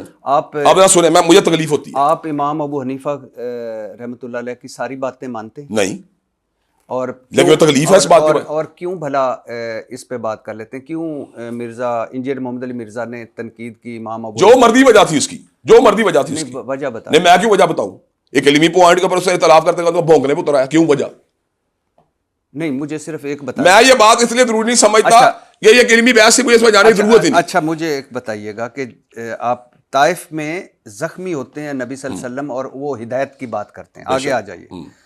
हजूर सल्लल्लाहु अलैहि वसल्लम ने अभी, अल्लाह ताला ने तो फरमाया, अल्लाह ताला ने सूरत उतरी, लेकिन नबी सल्लल्लाहु अलैहि वसल्लम ने कभी अबू लहब, अबू जहल, हिंदा, अब्दुल्ला बिन नबी या हजरत हमजा को शहीद करने वाले वैशी के बारे में ये जबान इस्तेमाल की, इस तरह के यार नबी करीम सल्लल्लाहु अलैहि वसल्लम के बारे में तो हम ये बात सबूर ही नहीं कर रहे, लेकिन हम ये बात जानते हैं कि उन्होंने इन अहलाक बाहता नासर के कुचलने के लिए बकायदा तौर पर वफूद रवाना किए। और अगली बात सुन लें, मैंने जो बात की मैं अभी उसको दोबारा तकरार से दोहराऊंगा कि ये नबी करीम सल्लल्लाहु अलैहि वसल्लम ने जो नमाज के अंदर उन आयात बय्यिनात की तिलावत की है जिनमें नबी करीम के गुस्ताहों को अल्लाह ने सख्त अल्फाज जो है कंडेम किया है, ये हमने हालत नमाज के अंदर अगर आपकी जुबान से निकले तो ये अल्फाज किसी भी एतबार से उस बंदे गलत नहीं होते जिस बंदे ने उन हस्तियों की कैरेक्टर असैसिनेशन की हो। अच्छा ठहरे, पहली बात सुन, अगर मेरे लिए अगर मैं हाकिम हूं, मिसाल दे रहा हूं, अगर मैं हाकिम हूं तो मेरा देन है कि वो एक ब्लास्फेमी का मुर्तकिब है सहाबा कराम के लेवल के ऊपर, तो वो तो उसकी चार्ज ये है कि उसको टिल डेथ इंप्रिजनमेंट देनी चाहिए। तो मैंने तो उसके बारे में सिर्फ अल्फाज बोले कि दलीला आदमी है, कौन सी ऐसी बात मैंने कर दी है? उसने तो ये अल्फाज बोल दिया कि फला बंदा भोंकता है या फला बंदा जो है वो क्या लेते हैं उसके बारे में, तबीर माविया बारे में कि उसके उनके कदमों खंजीर का पाऊं, कैसी बात है? क्या मकाबर सहाबा कराम अइम्मा दीन के बारे इतने बेहिस हो जाए क्या हम उनके बारे में बिल्कुल खामोश होकर बैठ जाए? ये नहीं होती बात। हजरत आयशा रदी अल्लाह ताला अन्हा पर झूठी तोहमत लगी, झूठा इल्जाम लगा, बेशक नबी पाक सल्लल्लाहु अलैहि वसल्लम गमज़दा रहे, कई दिन वही ना आई, जब वही आई सच सामने आया तो नबी सल्लल्लाहु अलैहि वसल्लम ने झूठा इल्जाम लगाने वालों के हवाले से ऐसी जुबान इस्तेमाल की नहीं की इसमें तो सुन्नत रसूल मैंने पहले आपको बात की, जब एक एविडेंस जो था मैंने आपको दे दी है कि वो सूरतों, चले आपने कभी सूरत अल-अहज़ाब की तिलावत की है नमाज में? जी जी। अच्छा, आपने सूरत कलम की कभी तिलावत सुनी है नमाज में? जी जी। तो फिर ये इन आयात के अंदर जिन्होंने अल्लाह ताला ने शदीद लबो लहजा इख्तियार किया तो उनको हम हालत नमाज में नमाज डिस्टर्ब होती है उससे? हम आप उम्मती हैं रहमतुल्लाह आलमीन के, बेशक, जिनका इखलाक दुनिया, मैं उसी किताब सुन्नत की बात कर रहा हूँ, मैं उसी किताब सुन्नत की बात कर रहा हूँ, उसी किताब जो सख्त आयात पढ़ी जाती है उन मुआनिदीन के लिए, क्या उससे हमारी अखलाकी हालत बिगड़ जाती है? आप यानी हजूर सल्लल्लाहु अलैहि वसल्लम ने कहा कि 3 मरतबा कहा, आपको हदीस आती होगी कि आयशा रदी अल्लाह ताला अन्हा, आयशा आप जब मैं देखे आप दो चीजों मिक्स कर रहे हैं। नहीं, मैं आप इहलाक को तादीरात से मिक्स कर रहे हैं। मेरी बात, इहलाकी हालत और होती है, तादीरात की हालत और होती है। मेरी बात सुनिए कि जन्नत लूट ली, जन्नत लूट ली, जन्नत लूट ली। हज़रत आयशा रदी अल्लाह ताला ने फरमाया या रसूलुल्लाह किन लोगों ने? उन्होंने फरमाया जिनके इखलाक अच्छे हैं। और इखलाक अच्छा पता है क्या होता है? हमारा दीन भी ये कहता है कि जो तोड़े उसके साथ जोड़ो। बिल्कुल ठीक है। एक रवैया था आपका, मैं जो सवाल आपके सामने रखना चाहता हूँ, जो आपने किया, एक रवैया ये होता है कि जब दलाइल खत्म होते हैं तो गालियां शुरू होती हैं। वो तो काम से शुरू किया हुआ ना, आपने तो उसको जवाब दिया है, कर ले हमसे बात। आप समझते हैं आप सच पे हैं? हाँ सच पे, अल्लाह के फजल। तो आप अगर सच पे हैं, आपके पास सच्चा सौदा है, सोचा सौदा, तो आप एक उसको मुसलमान भाई की हैसियत से इस तरह अलकाब में नहीं, आप मुझे ये छोटी बात है, वो उसको चाहिए ना असूली तौर पे फिर हमसे गुफ्तगू करे ना जी। अगर वो गुफ्तगू भी नहीं करे, गालियां दे जाएगा बाहर बैठ के अइम्मा दीन को और सहाबा कराम को, फिर आपने कभी फिर ये कुरान के बारे में बातें करिए तो फिर हम खामोश हैं। आपने कभी एक टेलीफोन किया कि मुनाजरा छोड़ के कि यार आए बैठे हैं आप, हम डिस्कस करें? क्यों? वो तो जनाब वाला मेरे प्रोग्राम का नाम सुन के नहीं आएगा उस प्रोग्राम में, मैंने कहा फोन करना है, आप बिठा दें मुझे, मैं आपके तवज्जुह से कहता आप बिठा दें मुझे। अच्छा, मैं एक वीडियो आप चले आप बिठा दें ना, मैं आपको कहता हूं बिठा दे आप। जी जी, मैं जरूर बैठना चाहिए आपको। ठीक है, कि मैं ये नहीं कह नहीं रहा बताएं आप ये काम कर सकते हैं कि नहीं, पहले बताएं। आपके ताल्लुकात है ना, जी, तो आपको चाहिए आप बिठाएं आप। मेरे आपके साथ भी हैं, उनके से भी हैं। मौलाना तारिक जमील साहब तो के, बिठाएं। मुफ्ती तारिक मसूद आपको साहब पहले के भी, चलिए ये बताएं, मुफ्ती मौलाना अली तारिक जमील का मेरे से फिक्री एक तो मेरी उनकी फिक्र, या मेरी मौलाना तारिक मसूद की भी एक फिक्र नहीं ना, मिसाल दे रहा हूँ, या मेरी मुफ्ती हनीफ कुरैशी साहब की। मैं आपको आज हनीफ कुरैशी साहब का एक छोटा वाकया सुनाता हूँ, आप उसे कन्फर्म कर सकते हैं। जब कोरोना के दिन आए तो वो बीमार हुए कोरोना की बीमारी से, मैंने उन्हें फ़ोन किया, मैं कहा हजरत मैं आपके पास आना चाहता हूँ। उन्होंने कहा क्यों? मैं कहा मैंने आपको आके दम करना है। मैं कहा बाकी आप अपना प्रिकॉशंस वगैरह सारा क्वारंटाइन वगैरह का काम करें, लेकिन मुझे एक मौका दें। तो उन्होंने कहा इस वक्त हालात जिस तरह के कि आपको मैं आने की जो है ना वो नहीं कह सकता कि आप आएँ, क्योंकि इसके साथ कोई वायलेशन होगी। मैं कहा मौलाना आप मुझे दे दें मौका एक, आप मुझे बताएं कि मैंने उनको कब बात की। एक बार मौलाना तारिक जमील साहब मुझे मिल गए वहाँ पे कराची एयरपोर्ट के ऊपर, हम बड़ी मोहब्बत के साथ आपस में मुलाकात हमने की। मुफ्ती तारिक मसूद साहब यहाँ पे दरस देने के तशरीफ़ लाए पंजाब यूनिवर्सिटी के अंदर, तो यहाँ बैठ के हमारे साथ खाना खाते रहे। मौलाना लुधियानी से मेरी मुलाकात हो चुकी है। मुआविया तारक साहब जब अपने लाहौर मुझसे मुलाकात करते हैं, वो क्या चीज़ है कि मुझे मोहम्मद अली मिर्जा जेलवी के बारे में हमारी जुबान से अल्फाज निकले। आप इसको तो देखें ना, गामदी साहब से मैं कई प्रोग्राम में इकट्ठे बैठ चुका हूँ, गामदी साहब मुझसे कई बार मिल भी चुके हैं। और मैं आपको ये भी बताऊँ बात, शायद मेरी फिक्री इख्तलाफात उनसे मिर्जा मोहम्मद अली जेलवी के मुकाबले बहुत ज्यादा हूँ, लेकिन क्या वजह मैं वो जुबान गामदी साहब के बारे में इस्तेमाल नहीं करता, क्योंकि गामदी साहब जो रैशनल गुफ्तगू करते हैं, उनका अपना नुक्ता नज़र, मेरा अपना नुक्ता नज़र है, मैं उनसे डायलॉग कर सकता हूँ, उनकी दलील सुनता है। अगर वो गालियां देना शुरू कर देंगे अइम्मा दीन को, मिसाल दे रहा हूँ, या साहबा कराम को, तो फिर मेरे जज्बात उनके बारे में इस तरह हो सकते हैं। मैं एक वीडियो क्लिप देख रहा था खादिम रिजवी साहब का, वो कहीं तकरीर कर रहे हैं, तकरीर ख़त्म होती है, अचानक अजान शुरू होती है और वो माइक देकर कहते हैं ए वहाबियां दी अजान है, इंदा केड़ा अदब है, ये सूरां दे सूर ने। आपने मजम्मत की उसकी की, मुझे पता है, लेकिन आपने कोई एक लकब या अलकाब या उनके हवाले से इस तरह के इस्तेमाल नहीं किए। क्यों? क्यों? यह वजह क्या उसकी वजह ये ना उन्होंने काम हैबिचुअल नहीं इस काम के कि उन्होंने गाली हमें दी हैबिचुअली, और दूसरी बात यह कि उन्होंने कोई ऐसी बात नहीं की कि जिसकी बुनियाद पर मैं देखूं कि यार उनकी मदम्मत के बावजूद मेरा गुजारा नहीं हो रहा। मिर्जा मोहम्मद अली जेलवी ने ऐसे बहुत से काम किए हैं जिनकी वजह से इस बात का हकदार ठहरता है कि दलाइल के साथ साथ उसको थोड़ी बहुत जो ना वो, मैं आपको चले आपको छोटा वाक़या सुनाता हूँ। उसकी आदत यह है कि वो तंज को कभी भी दरमियान से नहीं बाहर निकालेगा। उसने कहा यार कई लोग ऐसे होते हैं जो मुल्क से बाहर होते हैं, उनकी बीवियां यहाँ पे होती हैं, तो उनके यहाँ बच्चे पैदा हो जाते हैं, तो मैं तो करामत का बच्चा कहूँगा, और आमतौर पर मुफ्ती वगैरह इन्हीं करामतों से पैदा हुए हैं। और फिर उन्होंने अपना वाक़या बयान कर दिया, जिसको उन्होंने जो मेहनत कर रहे थे, उन्होंने जो क्लिपिंग वगैरह की कि मैं उम्रे के ऊपर गया, हज के ऊपर गया, तो उस वक्त जो है ना मेरी बेटी 2 साल की और मेरी शादी को भी ऑलमोस्ट 2 साल हुए थे, तो उन्होंने इन पर तबसरा कर दिया कि यार वो करामत का बच्चा था, ये करामत की बच्ची नहीं। तो कहने का मकसद ये आप ऐसा एटीट्यूड अपनाते हैं जिसकी वजह से फिर ऐसा फीडबैक आपको मिलता है। जब आप इस तरह एटीट्यूड नहीं अपनाएंगे, आप इस तरह यानी जिसे कहते हैं फकड़बाजी नहीं करेंगे, आप इस तरह की इल्जाम तराशी नहीं करेंगे, आप इस तरह की हेट स्पीच नहीं करेंगे, तो अगला बंदा पागल है। एक बंदे कैरियर भी देखें, अगर मैं हेट स्पीच करता होता तो किसी और मसले के लोगों को आपको कहता है यार देखें सामने कितनी हेट स्पीच की है, वो हेट स्पीच करता है, वो सहाबा किराम रिज़वानुल्लाह अलैहिम का डेरोगेटरी कमेंट्स देता है, वो अइम्मा दीन का डेरोगेटरी कमेंट्स देता है। मुझे लगता है कि शायद मैं आपको समझा नहीं पा रहा। नहीं चले आप नहीं समझा पा रहे, मेरी सोच सुन लें। मैं मेरी अच्छा चले मेरी एक छोटी बात सुन लें। सेनेटर मुश्ताक अहमद खान साहब हैं, उन्होंने कहा फ़लस्तीन के बारे में तुम आ जाओ, मैं चला गया वहाँ पर। मुझे यहाँ पे डॉक्टर सराज साहब की अकेडमी से जो है ना फ़ोन आया उनका, शुजाउद्दीन शेख साहब वहाँ भी चला गया, मुझे सराजुल हक साहब भी बुलाते रहे, मुझे काजी हुसैन अहमद साहब भी बुलाते रहे। यकीन कीजिए कई बार तो उनसे मसले की दीनी फ़िकी अमूर का गुफ्तगू होती थी तो लगता ही नहीं था, लगता था मैं अपने चचा से गुफ्तगू कर रहा हूँ, और हम आपस में बड़े अंडरस्टैंडिंग था गुफ्तगू कर रहे थे। वो क्या इवन ताहुल कादरी साहब मेरी कई बार मुलाकातें हुई हैं, उनसे भी हम तबादला ख्याल कर लेते हैं, और वो मुझे कई बार आके फ़ोन भी करते हैं कि यार मुझसे कोई गुफ्तगू कर लो। मिर्जा मोहम्मद अली जेल में आखिर का कौन सा मसला है कि हम उसके साथ ये जुबान इस्तेमाल करते हैं, पाकिस्तान किसी और मज़हब के लिए क्यों नहीं करते? सर मुझे लगता है कि शिया उलमा के साथ हमारी डिबेट्स हुई। मुझे लगता है कि आपकी सारी बातें, आपका मौक़िफ़ है, मुझे एहतराम है उस सारी चीज़ों का, और ज़ाहिर है नबी सल्लल्लाहु अलैहि वसल्लम पर, सहाबा पर और उनकी आगे सारी जो हैं उन पर हमारी जानें कुर्बान, हम सारे अदब व एहतराम करते हैं उनका।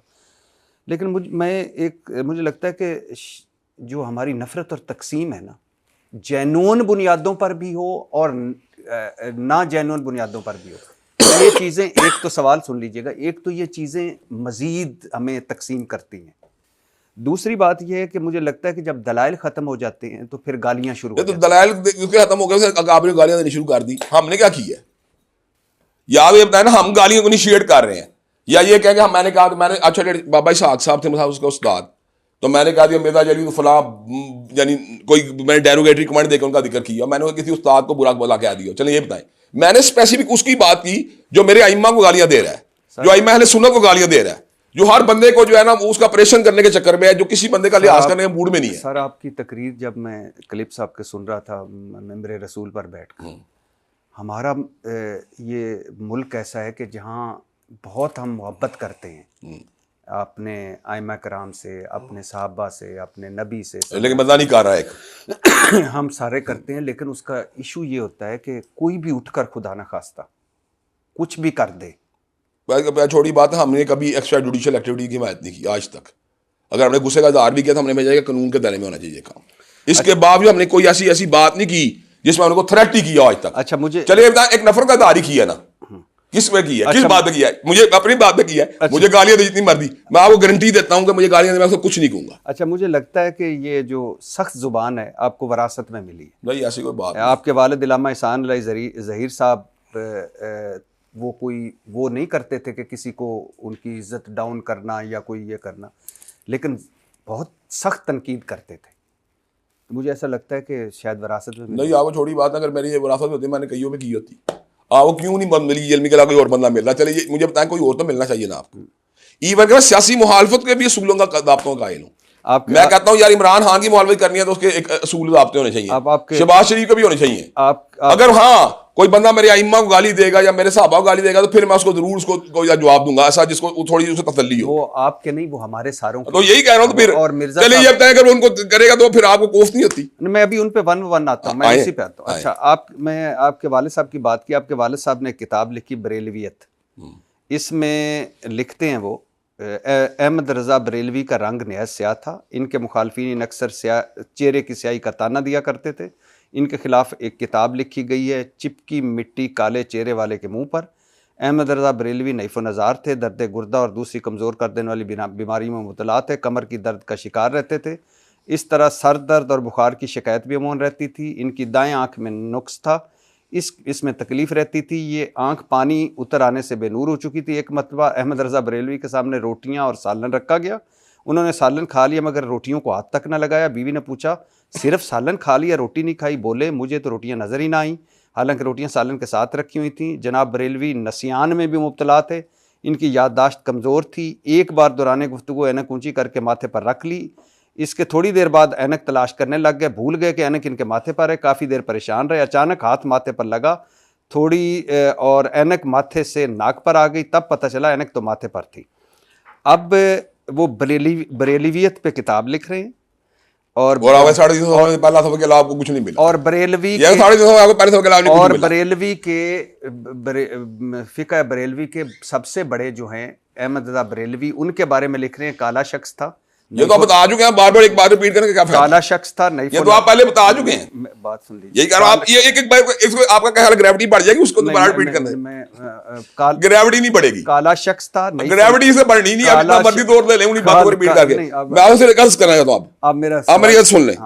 मेरे दादा को मिसाल है, बीमार हो, मैं कह सकता हूँ चाहे गुर्दे का मसला है, उन्हें जिगर का मसला है, उनकी आंखों से, मेरे ससुर की आंख के अंदर से पानी आता, बेनूर हो गई थी, वो सांवले थे, उनको ये बीमारी का सामना करना पड़ा, कलब की बीमारी का। इसमें कौन सी ऐसी बात? और अगली बात सुन, उन्हें बात मेरी तरह से कोई भी नहीं लिखी। ये उन्होंने बरेलवी कुतुब के हवाले से उनके बारे में अल्हम्दुलिल्लाह इतनी तहकीक की, उनकी तहकीर के हवाले से नहीं। सुन लीजिए, अगर तहकीर के हवाले से होती तो 350 सफ़ों की तादाद को पहले 1.5-2 सफ़े ना मिलते। अच्छा सुन लीजिए ना, काला शख्स, नईफ़ नज़ार शख्स, मैं हैरान हूं आप एक बार रिपीट करने से क्या गेन कर रहे हैं? बीमार शख्स, इससे कुछ नहीं गेन होना, सेंसेशन क्रिएट करने से कुछ नहीं होना। वो शख्स जिसे सामने पड़े रोटियां नजर ना आई, वो गैर यकीन करे कुछ नहीं फर्क। वो हाज़िर दिमाग जिसे माथे पर टिकी है ना का पता नहीं चला, कमजोर याददाश्त पर। मैं हैरान हूं, आपने 3 या 4 बार एक ही बात दोहरा दी, क्या हो रहा है?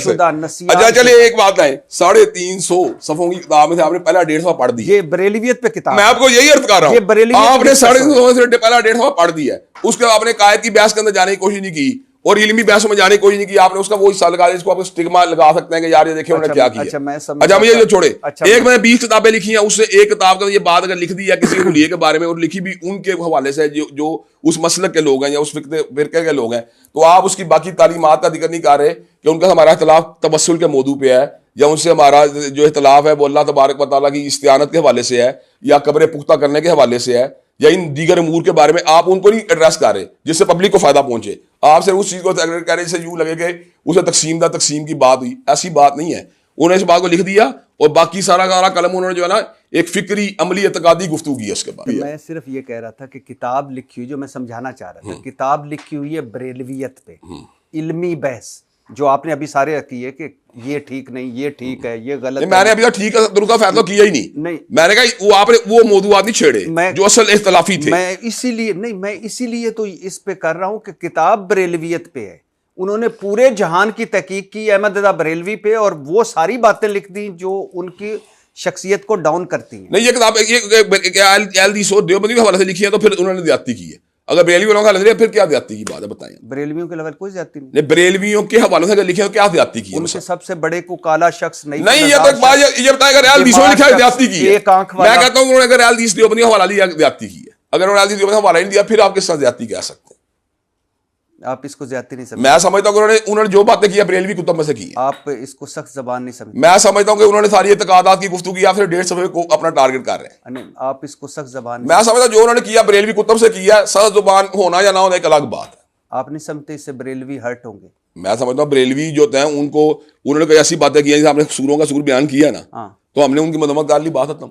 आप नहीं समझते कि इससे पूरी किताब गहना जाएगी जो उन्होंने बड़ी अच्छी लिखी, खूबसूरत लिखी कि उन्होंने, इसलिए कि आप जैसे लोग जब उसको हाईलाइट करेंगे तो फिर तो गहनाने के चांस हैं।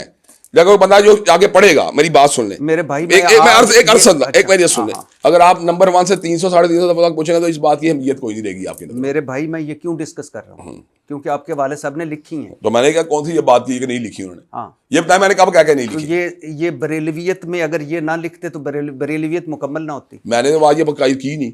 मैं ये अच्छा ये बताइए, बात जो उन्होंने बातें लिखी पहली बार लिखी बरेलवियों के हवाले से लिखी। अब आप एक बात है जो उन्होंने किताबें उसमें लिख दी, उसके बारे में आप मुझे क्या कहना चाहते हैं इसके बारे में? चलिए ये बताएं। मैं आपको कह रहा हूं कि आपको विरासत में ये सख्त जबान नहीं मिली। बताएं मुझे, मैंने किसको किया? मैंने कौन से बरेलवी को आज तक गाली दी है? बताएं। अच्छा, वैसे एक मैं आपको बताऊं, जो मैंने तकाबली जायजा लिया या जो मैंने देखा दीन के मामले में, और आप ना माने तो ये आपकी मर्जी है, दीन के मामले में इंजीनियर मोहम्मद अली मिर्ज़ा और इब्तिसाम इलाही ज़हीर 95% मुत्तफिक हैं।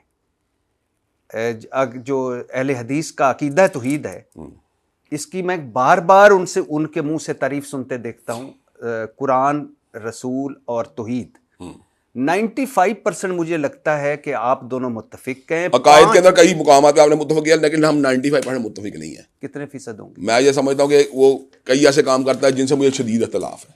मसादर हत्म नबूवत के बारे में उसका स्टांस गलत है मेरे मुकाबले में। अच्छा। उसका 295C के कानून या हुर्मत रसूलुल्लाह के बारे में वो स्टांस नहीं जो हमारा है। उसका सहाबा किराम की नमूस के बारे में वो स्टांस नहीं जो हमारा है। और फिकी तौर पर भी वो अहले सुन्नत का बंदा नहीं है। मैं बार बार आपसे सुन चुका हूँ कि किस हवाले से वो आप उनसे एग्री नहीं करते, जिनसे एग्री करते हैं। अच्छा, आप मुझे बताएं, मैं आपसे कुछ और बात पूछ रहा हूँ कि वो मेरे इमोशंस को हर्ट करता है, मेरे मुकद्दसात को छेड़ के वो उनको गालियाँ देता है, वो उनके बारे में ऐसे अल्फाज इस्तेमाल करता है जो वे चुभते हैं।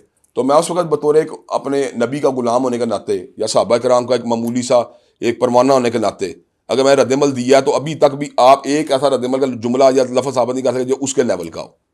उसने तो पता नहीं क्या क्या क्या दिया है, लेकिन आप उसके लेवल का मेरी जो उसके मुकाबले कोई 10 दर्जे कम की गुफ्तगू है उसको भी आपने बड़ा कुव्वत दे दी है। अच्छा नहीं, मैं तो आपको फिर मिलाने की कोशिश कर रहा था। तो मैंने पहले कहा मिलवा दे, आप मिलवा, मैंने देखे आपको क्या आप मिलवा दें। मैं तो मेरे भाई मैं तो कह रहा था कि मैं तो इस चीज़ों को मज़हब के हवाले से इस तरह देखता हूँ कि किन चीज़ों पर हम मुत्तफिक हैं वो ज़्यादा अहम होती हैं। अच्छा चलिए ये बताएं बात, कई चीज़ें ऐसी होती हैं, कई बार ऐसा भी होता है कि आप किताब के जो ना 100 हिस्सों में 80 सफ़ों में मुत्तफिक होते हैं, मिसाल दे रहा हूँ, लेकिन उन 20 सफ़ों के ऊपर आप इख्तिलाफ करते हैं जो बड़े ही सेंटिमेंटल होते हैं। मतलब हुर्मत रसूल का मसला मेरे लिए बहुत अहमियत का हामिल है। वो उस कानून को कहता है कि उसमें तौबा की शिक जो है ना डालना चाहता है। मुझे ये बात नहीं कबूल। जब ये मुझे बात कबूल नहीं, क्योंकि मैं सारे अइम्मा दीन के इसमें एक चांस देखता हूँ मैं उसके बाद मुताखिरीन उलमा हनाफ के भी स्टांस देखता हूँ, फिर मैं अइम्मा सलासा के स्टांस देखता हूँ, फिर मैं इब्न तैमिया की किताब पढ़ता हूँ अस्सारिमुल मसलूल। जब मैं ये सारी किताबें पढ़ता हूँ तो मैं देखता हूँ कि वो कैसा स्टांस ले रहा है जो उम्मत में किसी ने नहीं लिया। वो क्यों उसमें तौबा को डाला जाता है, जबकि ये बात वादे है कि हदूद व तादीरात के बाब के अंदर जब गवाहियाँ पूरी हो जाएं और मुजरम जो है वो कानून की गिरफ्त में चला जाए तो उसके लिए माफ़ी गुंजाइश कोई नहीं होती। वो क्यों इस तरह की बातें करता है जिससे यानी कि नबी की हुर्मत के बारे में वो मोल्ड कर देता है, या कभी जो होता है वो उनके साथ निकाह की बातें करना शुरू करता है। कादियानी औरत के साथ निकाह करना जो है उसके नज़दीक जो है ना कोई कबाहत की बात नहीं, कादियानी मर्द की मैं बात नहीं कर रहा, क्योंकि मैंने देखा कई मतलब उसकी आदत है बात करे वो अब कादियानी मर्द का हवाला देगा, कादियानी औरत के साथ बात करने का वो कहता है कि निकाह करने में क्या हर्ज है, जबकि यह किताब से हमारे ज़्यादा करीब है। वो ऐसी बातें करता है जो आज तक उम्मत में किसी ने नहीं की। अच्छा वो उम्मत में किसी ने की होती वो उनको फिर उसके बाद स्ट्रेस भी करता है, और जो उनकी मुआल करता है उनको फिर यानी कि बगैर तौर पर उनको क्रिटिसाइज करता है, तो इस अंदाज में जो गैर हलाकी अंदाज होता है। तो मुझे बताएं तो फिर एक हर्ट नहीं होता। मैं सिर्फ आपसे आपका रद्द-ए-अमल जानना चाहता हूँ, बात आप नहीं करनी। मैं कह रहा हूँ कि कारी खलीलुर रहमान जावेद आपके अहले हदीस के बड़े हैं, वो एक उनका मैं टीवी प्रोग्राम सुन रहा था, उसमें उनसे सवाल हुआ कि वो नहीं सुन तो लें कि कारी साहब से सवाल हुआ कि जब भी कोई नबी आया उसकी जो उन नबी की उम्मत थी उन्होंने नबी की तालीमात को रद्द किया, क्यों किया?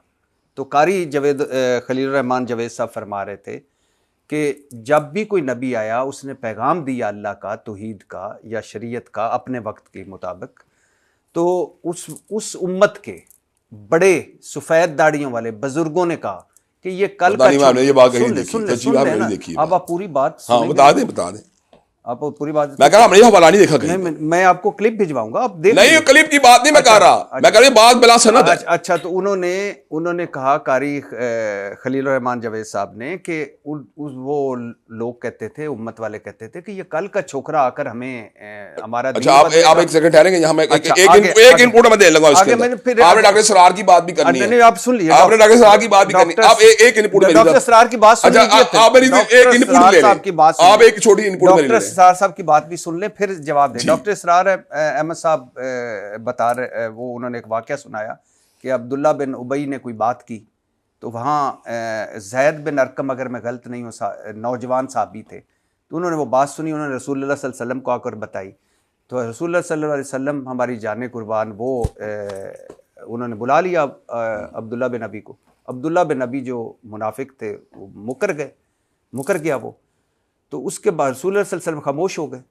फिर वही आई, फिर डॉक्टर इसरार साहब कहते हैं कि और चला अब्दुल्ला बिन नबी ने कहा कि ये कल का छोकरा मुझे झूठा साबित करेगा, तो फिर डॉक्टर इसरार कहते हैं कि ये कल का छोकरा सच्चा साबित हो गया, वही आई। अब मेरी सुन, पहली बात तो ये जितनी बातें इनकी सनद कोई नहीं है किसी की भी, इनमें किसी एक बात का सबूत किताब सुनने से नहीं मिलता।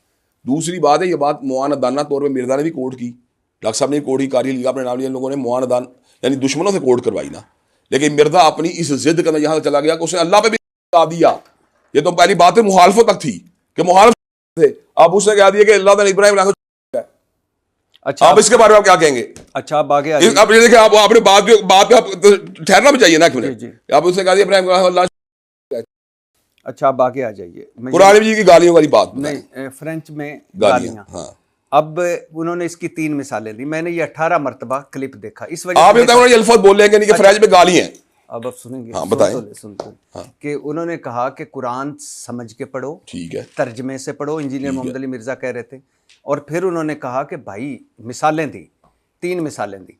पहली मिसाल ये दी कि आपका कोई दोस्त है वो फ्रांस में होता है, वो फ्रेंच में आपको खत लिखता है, आपको फ्रेंच आती नहीं है, आप समझेंगे कि पता नहीं मैं मोहब्बत की थी या गाड़ा लिखी है मेरे वास्ते, आपने गुफ्तगू काफी बदल दी है। दूसरी उन्होंने मिसाल दी कि उन्होंने कहा कि जैसे हमारे एक मरतबा यहाँ से उम्रा करने या हज करने लोग सऊदी अरब गए, वहाँ उनका कोई झगड़ा हो गया, अरबियों को उन्होंने अपनी ज़ुबान में बुरा भला कहा, तो अरबियों ने आगे से अरबी ज़बान में कहा, तो वो वापस आके ये मिसाल तो आपकी है मेरा ख्याल। नहीं उनकी।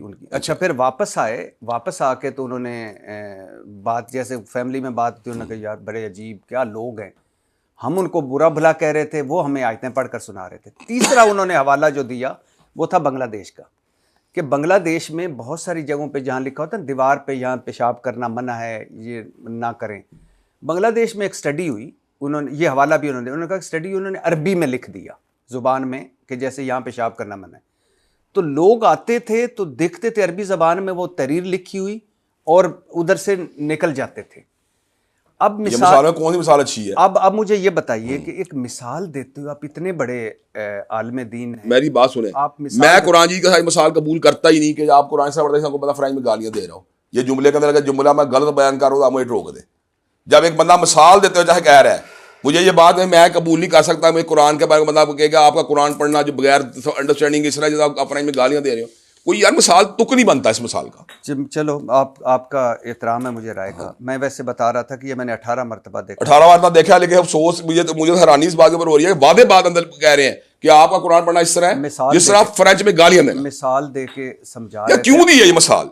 वजह मुझे नहीं समझ आ रही है। मिसाल कोई खत्म हो गई थी बाकी मिसालें। जी सर, मैं आपका एक वीडियो क्लिप देख रहा था, आपसे पूछा गया जंग सफ़ीन के वक्त आप होते तो आप किस तरफ होते? आपने कहा यानी एक तरफ हज़रत अली रदी अल्लाह ताला अन्हु थे, दूसरी तरफ हज़रत अमीर मुआविया रदी अल्लाह ताला अन्हु थे। आपने कहा मैं किसी तरफ तलवार उठाने की बजाय किसी तरफ भी तलवार उठाने की बजाय हज़रत हसन रदी अल्लाह ताला अन्हु का किरदार अदा करता, मतलब सुलह करवाने की कोशिश करता। ये ऐसे ही है? बिल्कुल, मैं कदमों में गिर जाता मैं तो। अच्छा, लेकिन ऐसे ही कहा? बिल्कुल मैंने कहा इसी बात, कोई शक नहीं। अच्छा, अब ये सवाल ये कि पहले खलीफा हज़रत अबू बकर सिद्दीक रदी अल्लाह ताला ने भी तलवार उठाई, बिल्कुल उठाई, मुनकरीन ज़कात के खिलाफ, और वो मुसलमान थे। हज़रत उमर रदी अल्लाह ताला ने ये तो नमाजें पढ़ते हैं, तो आप उस वक्त भी सुलह करवाते? बिल्कुल ना करवाता, मानी ने जहाँ कुफर की रास्ते पे चल पड़े थे वो। अच्छा, मुसलमा कज़ाब तो खैर रहने दे उसको। दूसरे खलीफा हज़रत उमर रदी अल्लाह ताला ने रोमन पर्शियन मतलब काफिरों के खिलाफ तलवार उठाई, वहाँ भी सुलह करवाते? सवाल ही नहीं होता, ये तो बेतुकी की बात है। अच्छा, लेकिन तीसरे खलीफा हज़रत उस्मान रदी अल्लाह के दौर में खारजियों या बलवाइयों के खिलाफ तलवार उठी और उसमें सहाबा भी थे, वहाँ भी सुलह करवाते? मैं सहाबा के बारे में मैंने पहले भी ये बड़ा मौका वादे है, सहाबा उनमें जो थे उनकी सुलह कराई, बाकी जो खारजियों के साथ तो तलवार चलनी चाहिए, वहाँ सुलह करवाते? अगर सहाबा के चंद जो सहाबा से सुलह होनी चाहिए। अच्छा, जबकि सूरह अल हुजरात में है अक्सर कि मुसलमानों का अगर कोई गिरोह बागी हो जाए तो इसके खिलाफ कताल करो यहाँ तक कि वो तौबा पर आमादा हो जाए। और सुलह कैसे आप छोड़ गए सारे? जी, सुलह कैसे छोड़ गए आप? इसमें से ये भी 9-10 नंबर आयत में 3 दफा सुलह का जिक्र आया है। क्या कहा है? अल्लाह का इन ताइफातान मेरे मोमिनीन इक्ततलू फासलिहू बैनहुमा, पहले अल्लाह ने कहा उनके दरमियान मोमिन कताल करें बगैर किसी, अल्लाह ने दाफे के फौरन से पहले उनके साथ सुलह करवाओ। अगर फिर उसके बाद अल्लाह ताला फरमाते हैं कि फ़ईन बगत इहदाहुमा अल उखरा फ़क़ातिलुल्लती तबगी हत्ता तफ़ीअ इला अम्रिल्लाह, तो अगर कोई बगावत में तुल जाए तो फिर जो है ना उसके खिलाफ तलवार चलाओ जो कि बगावत के रास्ते पर हत्ता कि अल्लाह के अमर की तरफ आ जाए। फिर अल्लाह ने फासलिहू बैनहुमा के अल्फाज इस्तेमाल किए, यहाँ पर फिर सुलह के अल्फाज इस्तेमाल किए। फिर अगर इससे अगली आयत में अल्लाह ने कहा इन्नमल मुमिनूना इख्वा, के मोमिन भाई भाई हैं, फासलिहू बैना अखवैकुम, और अपने भाइयों सुलह करवा दिया करो। जब अल्लाह बार बार सुलह की बात करता है, और हज़रत इमाम बुखारी रहमतुल्लाह अलैह हदीस 2704 के अंदर हज़रत हसन की सुलह का बाब यही बांधते हैं, और नबी के सामने सैयदना हसन को अपने मिंबर मुबारक के ऊपर जो तशरीफ जब वो उनको लड़खड़ाए तो उनको उठा के जब बात गई, इन नबनी हादा सैयद, ये मेरा बेटा सरदार है, लल्लल्लाह युस्लिहा भी बैना फ़ियतैन अज़ीमतैन मिनल मुस्लिमीन, कि अल्लाह ताला इसके जरिए सुलह करवाएगा मुसलमानों की दो दिन जो आता है। जब अल्लाह के नबी उसकी हिमायत करते हैं, हर इमाम बुखारी सुलह के बाब बांधते हैं, और अकाबर सहाबा के मतलब कई ऐसे लोग हैं जो बकाया तौर पर ये बात करते हैं कि हमें इन जंगों का हिस्सा नहीं बनना चाहिए बल्कि सुलह करवानी चाहिए, तो मैंने कौन सी ऐसी बात की जो खिलाफ शरीयत है? नहीं, मैं ये नहीं कह रहा, मैं ये कह रहा हूँ तो क्या सुलह की उस वक्त कोशिशें नहीं हुई होंगी? जिन लोगों ने कोशिश की है उन्हीं कोशिशों का मंतकी अंजाम यह कि सैयदना हसन रजी अल्लाह ताला अन्हु सैयदना अमीर मुआविया फिर सुलह हुई और नबी की पेशीन कोई पूरी हुई। अच्छा, मैं आपको वैसे बता दूं कि हज़रत इमाम हसन रदी अल्लाह ताला अन्हु सुलह करने नहीं गए थे, 40,000 का लश्कर लेकर जंग के लिए निकले थे। हज़रत हसन रदी अल्लाह ताला का लश्कर देखकर और सलाह मशवरा करके हज़रत अमीर मुआविया रदी अल्लाह ताला अन्हु ने सुलह की पेशकश की, जिसे हज़रत हसन रदी अल्लाह ताला ने कबूल कर लिया। अब्दुल भैया साहब की खिदमत में करने लगा हूँ, इस सुलह का नतीजा क्या निकला? फिर अमीर कौन बने मुसलमानों के? हज़रत अमीर मुआविया अमीर मुआविया अमीर बन गए। इसका मतलब यह है कि वो सुलह के अंदर बिलिंग थे तो सुलह हुई ना। जी। और हुई किसके साथ? क्या किसी मुसलमान से हुई या किसी मुनाफिक से हुई? नाउज़ु बिल्लाहि मिन ज़ालिक। हज़रत इमाम हसन रदी अल्लाह ताला हज़रत इमाम हसन रजी अल्लाह ताला ने जो सुलह की वो किसी मुनाफिक से की कि मुसलमान से की? हज़रत अमीर मुआविया रदी अल्लाह ताला यही मैं कह रहा हूँ, साहब रसूल से की ना, एक मुसलमान से की ना। तो इसका मतलब ये उन्होंने उस हुक्म पे अमल किया और उस पेशीन को भी अमल किया ना जिसका नबी ने जिक्र किया था कि मेरा बेटा सरदार है, अल्लाह इसका ये सुलह करवाएगा। तो इसमें उन्होंने जो है इसकी इस सरदारी की निस्बत किससे की गई? सुलह के जंग से। जी जी, सुलह से की गई ना। तो इसका मतलब सुलह सरदारी वाला काम और सरदार वाला काम किया हुआ। अभी आपने रसूलुल्लाह सल्लल्लाहु अलैहि वसल्लम की ये हदीस सामने रखी, जिसमें रसूल सल्लल्लाहु अलैहि वसल्लम ने कहा कि ये मेरा बेटा सरदार है और इसके ये दो ग्रोह में सुलह का बायस बनेगा या सुलह करवाएगा। जी जी। एक हदीस है कत्ले अम्मार बिन यासिर रदी अल्लाह ताला अन्हु के बारे में, जिनकी ज़बान को शैतान से महफूज रखा गया। बेशक। और मर्दों में सबसे पहले शहीद हज़रत यासिर रदी अल्लाह ताला अन्हु, औरतों में सबसे पहले शहीद मुसलमानों में हज़रत सुमैया रदी अल्लाह ताला अन्हु, और इन दोनों के बेटे थे हज़रत उमार बिन यासिर रदी अल्लाह अन्हु। और वो जो एक मरतबा पहले भी आपसे मैंने डिस्कस किया था कि मस्जिद नबी की तामीर का वक्त सब साहबा एक एक पत्थर उठाकर ला रहे थे। अम्मार बिन यासिर रदी अल्लाह ताला 2 पत्थर उठाकर ला रहे थे। नबी सल्लल्लाहु अलैहि वसल्लम हमारी जाने कुर्बान, उन्होंने देखा, उनके बालों से और दाढ़ी मुबारक से मिट्टी झाड़ कर कहा, अफसोस अहले इब्ने सुमैया, तुम्हें एक बागी ग्रोह या बागी जमात कत्ल करेगी, तुम इन्हें अल्लाह और जन्नत की तरफ बुला रहे होगे और वो तुम्हें जहन्नम की तरफ। अब हज़रत अम्मार बिन यासिर हज़रत अली की तरफ थे, इनकी फ़ौज में थे, और उनके मुखालिफ थे हज़रत अमीर मुआविया रज़ी अल्लाह ताला अन्हु, और बैत रिजवान के साबी सुलह हुदैबिया वाले हज़रत अबुल गादिया शामी ने उन्हें कत्ल किया, शहीद किया। अम्मार बिन यासिर अकेले नहीं शामिल, उनका तीर भी शामिल। और मसनद अहमद में है कि ये तमाम उम्र रोते रहे अब्दुल गादिया शामी कि मुझसे अम्मार कत्ल हो गए। मतलब हजूर सल्लल्लाहु अलैहि वसल्लम की हदीस जो थी वो उसकी ग्रेविटी। हाँ, अब हजरत इस हदीस को भी आप मानते हैं कि वो बागी ग्रोह में होगा? मैं 2 जवाब आपको देना चाहता हूँ। जी जी जरूर। पहली बात है कतई दलाला नहीं है हदीस, यानी कि दलालत में कतईयत नहीं पाई जाती, बल्कि इसकी दलालत में 1 से ज़्यादा राय पाई जाती है। इसके अंदर ये बात है कि इसी सनद के साथ मुस्तदरक हाकिम के अंदर जो है ना हजरत इब्ने अब्बास का यही सनद का बकाया तौर पर रवायत मौजूद है, जिसमें उन्होंने कहा अबू सईद खुदरी के पास जाके खवारिज के बारे में जो है ना ये बात जो है ना उससे जाकर हदीस सुन के आओ। तो वहां पे इसको जो है बयान किया गया। जो वो लोग इब्तदाई तौर पे जो खारजी थे वो इब्तदाई तौर पे मुसलमान ही थे ना, लेटर उनको गुमराह हुए थे ना, तो इसका मतलब इसकी निस्बत की जाती है कि उनको जिन लोगों ने शहीद किया उनमें अबुल गादिया के अलावा 2 ऐसे बंदे शामिल थे जो खवारिज के अंदर जो था शामिल हो चुके थे। पहली बात तो ये होगी। दूसरी बात यह है कि मैंने कत्ले अम्मार या शहादत अम्मार रजी अल्लाह तआला अन्हु के बाद ये सुलह हुई सैयदना हसन के साथ, और हुई किसकी? 2 मुसलमान गिरोहों की। इसका मतलब यह है कि इस वाक़े के बावजूद भी जो इल्ज़ाम सैयदना अमीर मुआविया का लश्कर पर लगाया जाता है वो उससे इस्लाम से बाहर नहीं हुए, ना वो ईमान से बाहर हुए। तीसरी बात यह है कि इसके अंदर जिस चीज़ का जिक्र है वो उसकी शनाअत है, वो उसकी एक यानी कि उसकी एक ग्रेविटी है कि ये अमल जो है ना उसके ऊपर उसकी मदम्मत की गई है। अगर मिर्ज़ा जेलमी का भी मफ़हूम ले लिया जाए तो मैं उसके बावजूद ये बात करता हूँ कि इससे सैयदना अमीर मुआविया ना सहाबियत मजरूह होती है, ना किताबत वही मजरूह होती है, ना उनका ये जो है उसका बहरी जंग के जो उनका सिपा सलार होना मजरूह होता है। हम ये बात समझते हैं कि जितनी जंगें सैयदना अमीर मुआविया रज़ी अल्लाह अन्हु की हुई हैं सैयदना अली अल-मुर्तज़ा के साथ, उसमें सैयदना अली का मौक़िफ़ साहिब था, हक था, लेकिन जो इस्तदलाल मिर्ज़ा जेलमी करना चाहता है वो मादअल्लाह सैयदना अमीर मुआविया को और उसी तरह बड़े कई अकाबर सहाबा को जालिम और फासक, बल्कि इवन अपनी इशारा कराने में मुनाफिक साबित करना चाहता है। और हम ये बात समझते हैं कि सहाबाए किराम रिज़वानुल्लाह अलैहिम अजमईन के बारे में जो हमारा मुकदमा अहले सुन्नत का है वो सैयदना अली अल-मुर्तज़ा के हक के ऊपर होने का है। लेकिन इसके साथ साथ हम ये भी समझते हैं कि सैयदना अली अल-मुर्तज़ा खुलाफाए राशिदीन में 4थे नंबर के ऊपर है, जबकि मिर्ज़ा जेलमी ओपनली ये बात जो है मुकामात के ऊपर कह चुका है कि मैं तो वो मुकदमा लड़ रहा हूँ जो मुकदमा तुम सारी जिंदगी लड़ सकते। कौन सा मुकदमा?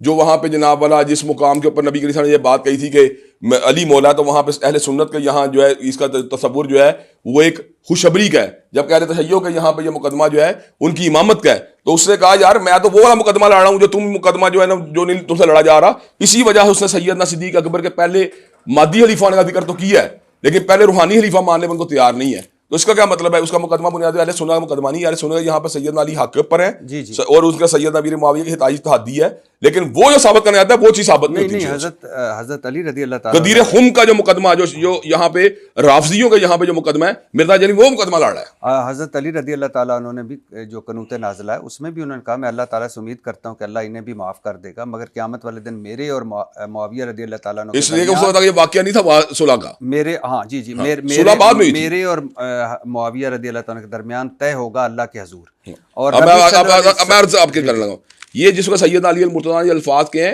उसके बाद सुलह ये सैयदना हसन की और वो कतई दलाला बात। और रसूल अल्लाह सल्लल्लाहु अलैहि वसल्लम ने की हदीस है कि तुम मेरे बाद मेरी सुन्नत मेरे खुलफाए राशिदीन की सुन्नतों को मजबूती से पकड़ना, वो दांत दाढ़ से बेशक कोई शक नहीं। अच्छा, अच्छा सर, असल में बात ये कि इन सारी बातों जो मिर्जा जेलमी साहब नतीजा निकालते हैं, साहब भी कहना चाहिए, वो नतीजा हम नहीं निकाल सकते, इसलिए कि उनका मुकदमा वो है जो राफिदियों का है, उनके नजदीक गदीर खून के मुकाम पर हजरत अमीर मुआविया रज़ी अल्लाह ताला साहबी रसूल हैं। मैं कुछ और बात कह रहा हूँ, उनका मुकदमा ये नहीं है बारह, उनका मुकदमा उसका ये है कि मैंने कहता तुमने लानतुल्लाह कह के वो काम नहीं किया जो मैंने रज़ी अल्लाह कह के कर लिया।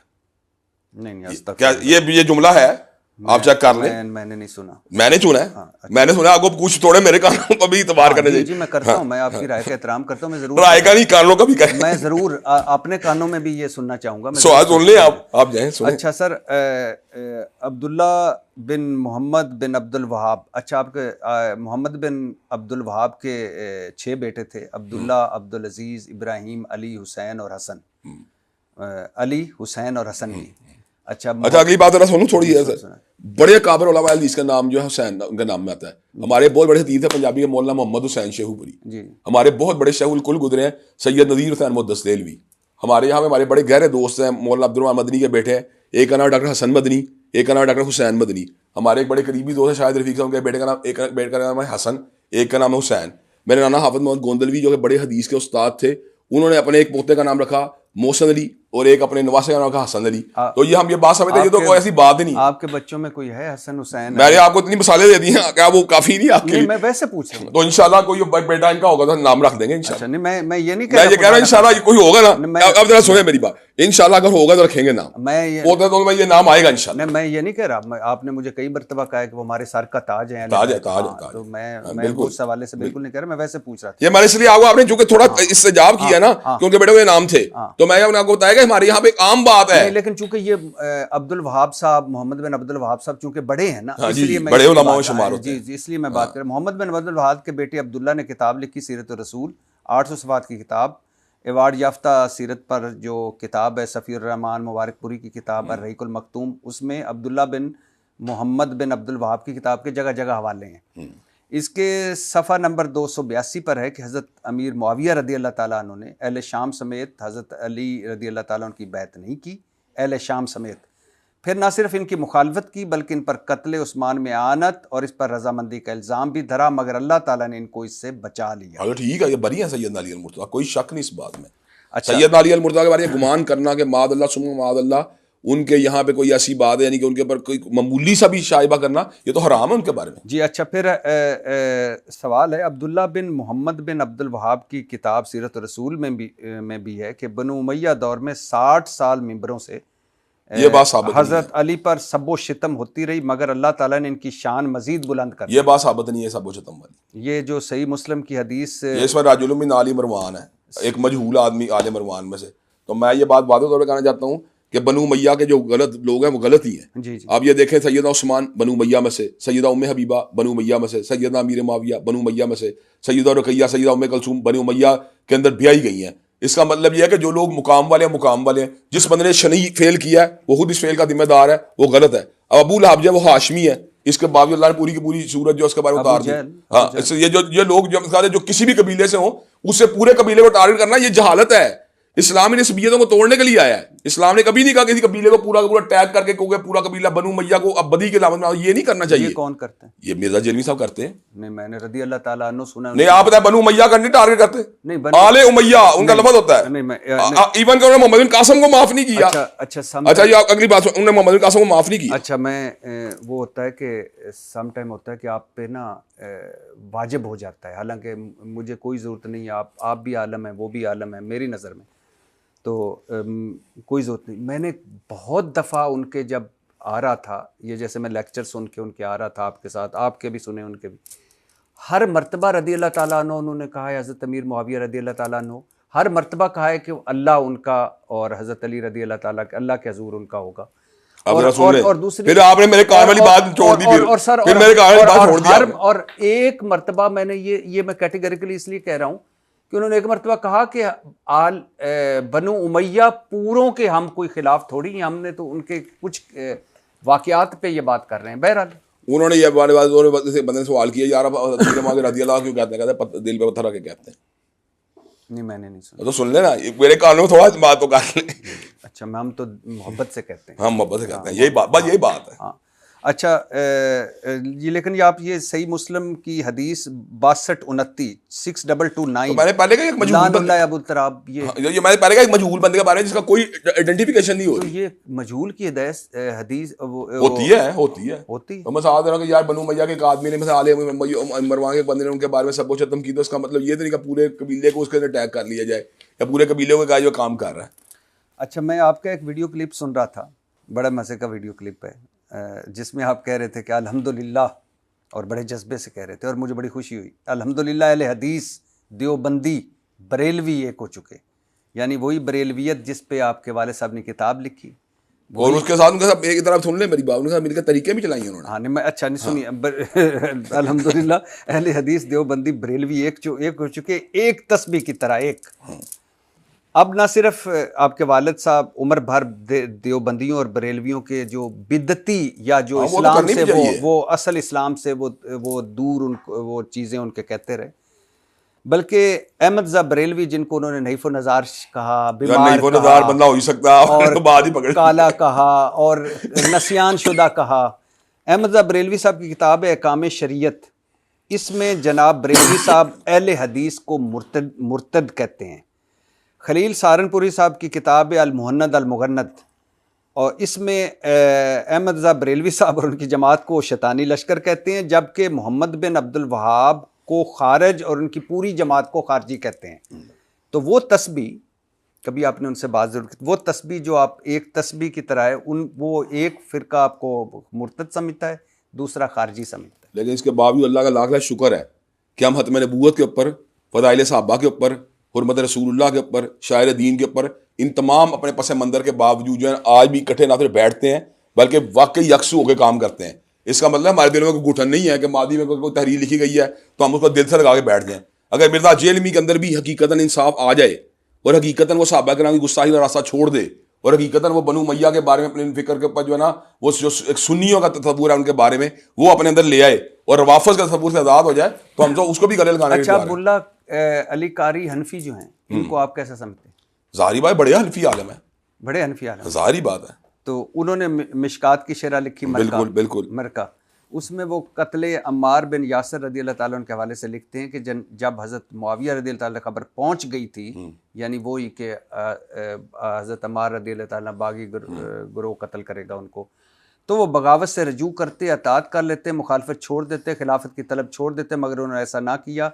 ये हज़रत अमीर मुआविया रदी अल्लाह ताला की छुपी चीज़ों को ज़ाहिर करती है।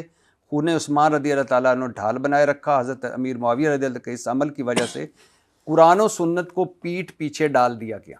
ये चुम्मी वाला हवाला है मिर्जा जेलमी के नज़रों में। जी, वो कहता है इसको चुम्मी लेनी चाहिए, क्योंकि वो अमीर मुआविया के खिलाफ बात जा रही है तो उसका दिल कहता है चुम्मियाँ ले ऐसे बंदे की जो अमीर में मुखालफत करे।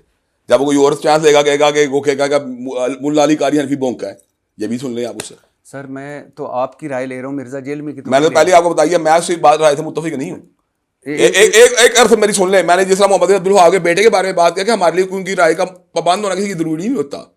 हम असल में पाबंद है एक मुजतहिदाना अंदाज में चीजों को देखने के। अच्छा सर, हमारा काम ये होता है कि हम हर चीज को कुरान और सुन्नत के मयार में परखें। अगर वो कुरान और मयार पूरी उतरती है हम उसको सीने से लगा लें, अगर नहीं उतरती तो हम उनकी रिस्पेक्ट नहीं छोड़ेंगे। आप मुल्ला अली कारी हनफी साहब जिनको आप बड़ा आलम कहते हैं, बड़े आलम है, इस बात से मुत्तफिक नहीं है मैं उनकी इस बात से। अच्छा, अभी इस हदीस ये सुनन अबी दाऊद की सुन लीजिएगा, आपने इसको ज़ईफ कहना है लेकिन मेरी सुन लीजिएगा। सुनन अबू दाऊद की हदीस उसको है कि आपने ज़ईफ कहना है लेकिन मैं ज़ईफ उसका साबित करूंगा। 41-31 और 41-29 जब हज़रत हसन रदी अल्लाह ताला के इंतकाल की खबर दरबार मुआविया पर पहुंची तो सहाबी रसूल सल्लल्लाहु अलैहि वसल्लम हज़रत मिक़दाम रदी अल्लाह ताला उन्होंने पढ़ा इन्ना लिल्लाहि व इन्ना इलैहि राजिऊन। ज़ईफ है जी, सुन लीजिए इन्ना लिल्लाहि व इन्ना इलैहि राजिऊन। हज़रत अमीर मुआविया रदी अल्लाह ताला बोले, मिक़दाम हसन की मौत तुम्हें मुसीबत लगती है जो तुमने ये पढ़ा। हज़रत मिक़दाम रदी अल्लाह ताला बोले, मैं अब तब तक बोलूँगा जब तक आपको गुस्सा ना आ जाए, अगर मैं कोई गलत कहूँ तो मुझे टोक देना। आप सुन ले मेरी बात। अच्छा, आगे 2-3 जुमले से चले। क्या नबी सल्लल्लाहु अलैहि वसल्लम ने चांदी के बर्तनों में खाने को मना नहीं किया? हज़रत अमीर मुआविया रज़ियल्लाहु ताला ने बोले किया। क्या नबी सल्लल्लाहु अलैहि वसल्लम ने रेशमी लिबास पहनने को मना नहीं किया? हज़रत अमीर मुआविया बोले कि मना किया। क्या नबी सल्लल्लाहु अलैहि वसल्लम ने जानवर की खालों के इस्तेमाल से मना नहीं किया? तो हज़रत अमीर मुआविया रज़ियल्लाहु ताला बोले किया। तो हज़रत मिक़दाम बोले ये तीनों तुम्हारे घर में हो रहे हैं। ये सारी ज़ईफ़ हदीस है। चेक कर लें जाके। जी मैं मान लेता हूँ आपकी बात। नहीं मेरी बात नहीं, आप कहीं खुद जाके चेक करें, अलमुर जाके माहिरीन से चेक करें, कोई मसला ही नहीं।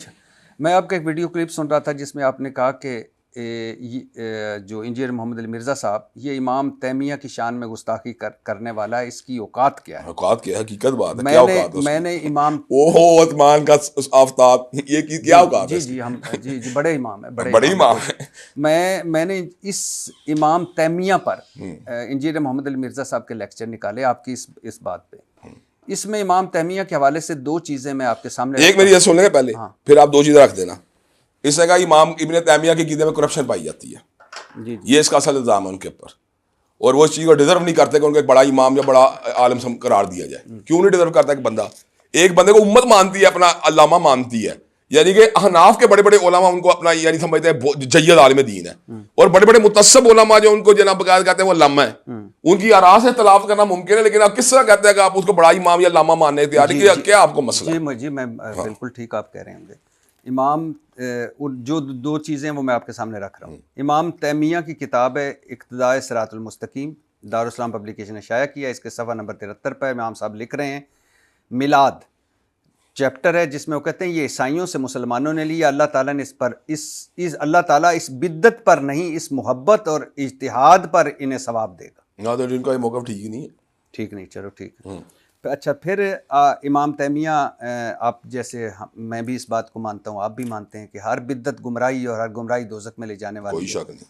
इमाम तैमिया ने अपनी इसी किताब में लिखा कि हज़रत अब्दुल्ला बिन उमर जो अपने सफ़र हज के दौरान इन जगहों पर नमाज़ पढ़ा करते थे जहाँ नबी सल्लल्लाहु अलैहि वसल्लम ने सफ़र हज के दौरान नमाज़ें पढ़ी, हत्ता कि मस्नद अहमद में है कि इन जगहों पर पेशाब भी किया जहाँ नबी सल्लल्लाहु अलैहि वसल्लम का पेशाब किया, सुन्नत के तौर पर, उन सवाब के तौर पर। इसको इमाम तैमिया ने बिद्दत करार दिया। अब्दुल्ला बिन उमर रज़ी अल्लाह ताला अन्हु को सही बुखारी में रजुल साले कहा गया है, मतलब नेक इंसान, साले आदमी। आप इस मौक़िफ़ को मानते हैं? इमाम देखिए मैं पहले आपको इस बात में एक जवाब दूंगा, यानी कि इसका पहला हिस्सा भी दूसरा भी बताता हूँ। जी, पहली बात तो यह कि इमाम तैमिया रहमतुल्लाह अलैह के बहुत बड़े मुज्तहिद और बहुत बड़ी इमाम होने के बावजूद उनकी हाय राय से मुत्तफ़िक़ होना ज़रूरी नहीं। फिर वही बात कि हमारे लिए किताब व सुन्नत मयार है। जी। जब तक हम किताब व सुन्नत मयार नहीं मानेंगे उस वक्त तक हमारा जो रास्ता क्लियर नहीं हो सकता।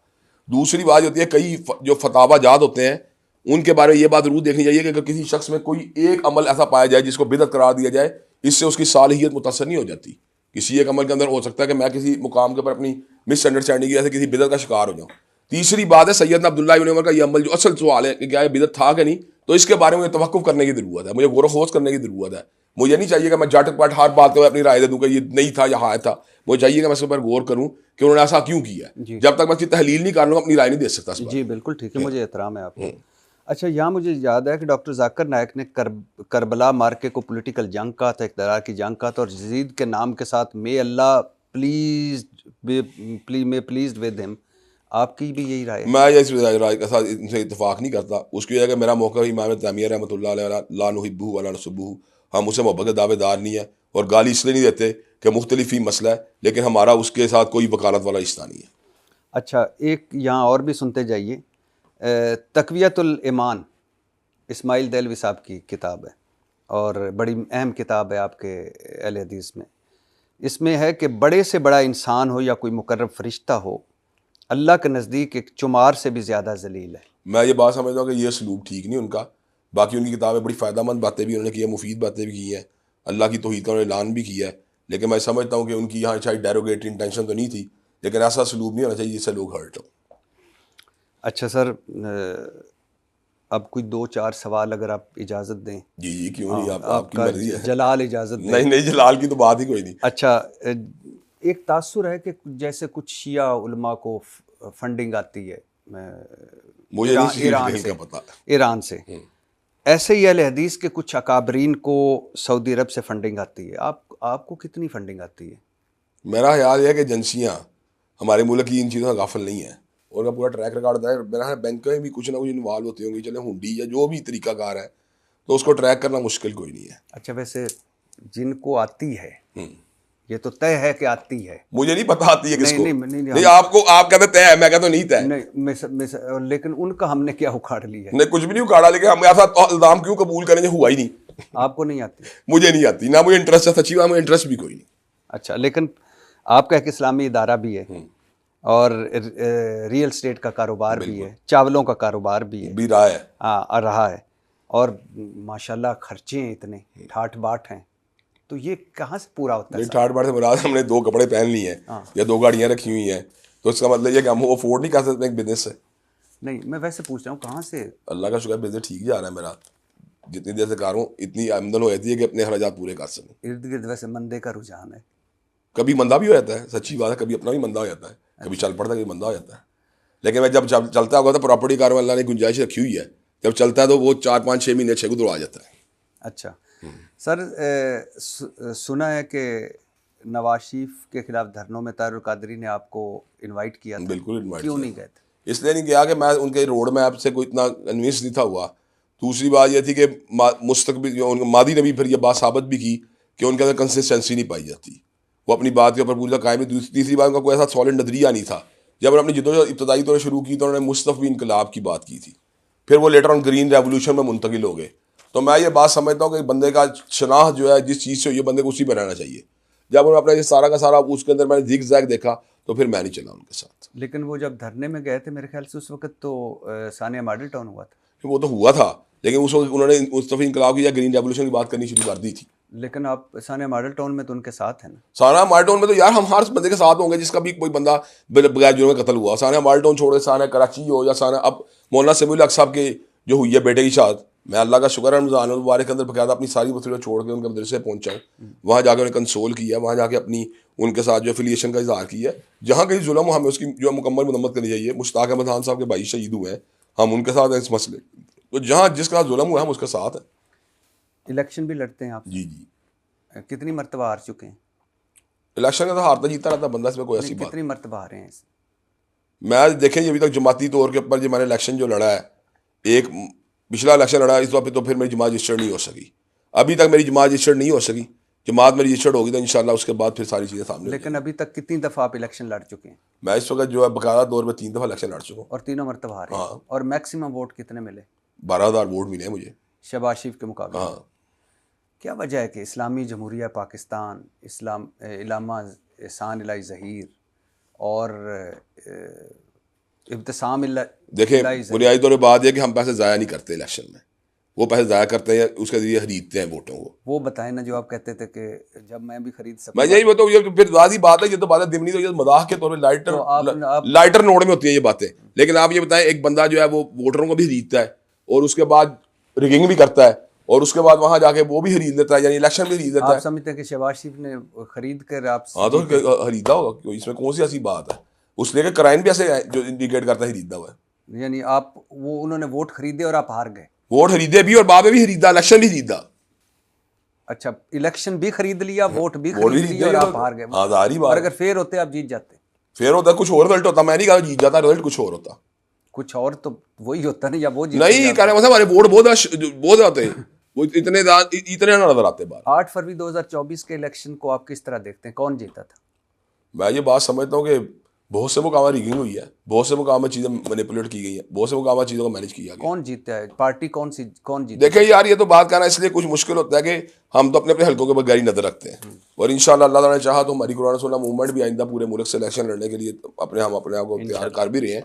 लेकिन मैं ये बात समझता हूँ इसके बारे में कोई जजमेंटल कोई बकायदा बात करना मुश्किल होता है। मैं एज ए पाकिस्तानी आपकी राय, आप बड़े बाखबर हैं इस हवाले से, 8 फरवरी 2024 के इलेक्शन में नंबर 1 पार्टी कौन सी थी? मैं सच्ची बताऊं इस बारे में कहना कुछ मुश्किल है मेरे लिए। इसमें मेरे कोई तफुदात नहीं है, ना मुझे किसी का दबाव है, ना मुझे किसी इदारे का दबाव है। वो सच्ची बात नहीं, मैं इदारे की तो बात ही मैं इसलिए कहना चाह रहा हूँ, आपके देख रहे हो किसी दबाव के मैं कह रहा हूँ, मैं कुछ कहना मुश्किल है मेरे लिए। अच्छा, और कभी मिले हैं आप जिंदगी में इमरान खान साहब को? मिला हूँ, कई दफा मिला हूँ।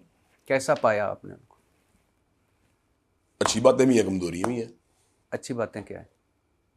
अच्छी बात है यही है कि यार अच्छे तरीके मिल लेते हैं बंदों को, बस यही मुझे तो नजर आई। अच्छे तरीके मिल लेते हैं लोगों को, एक वीआईपी बंदा अच्छे तरीके मिल रहा है, अच्छी बात है ये। एक वीआईपी बंदा और अच्छे तरीके से मिलता है, ये अच्छी बातें हैं। अच्छी बात है यार, और इसे क्या कहा जाएगा कि अच्छे तरीके लोगों में मिल लेता है।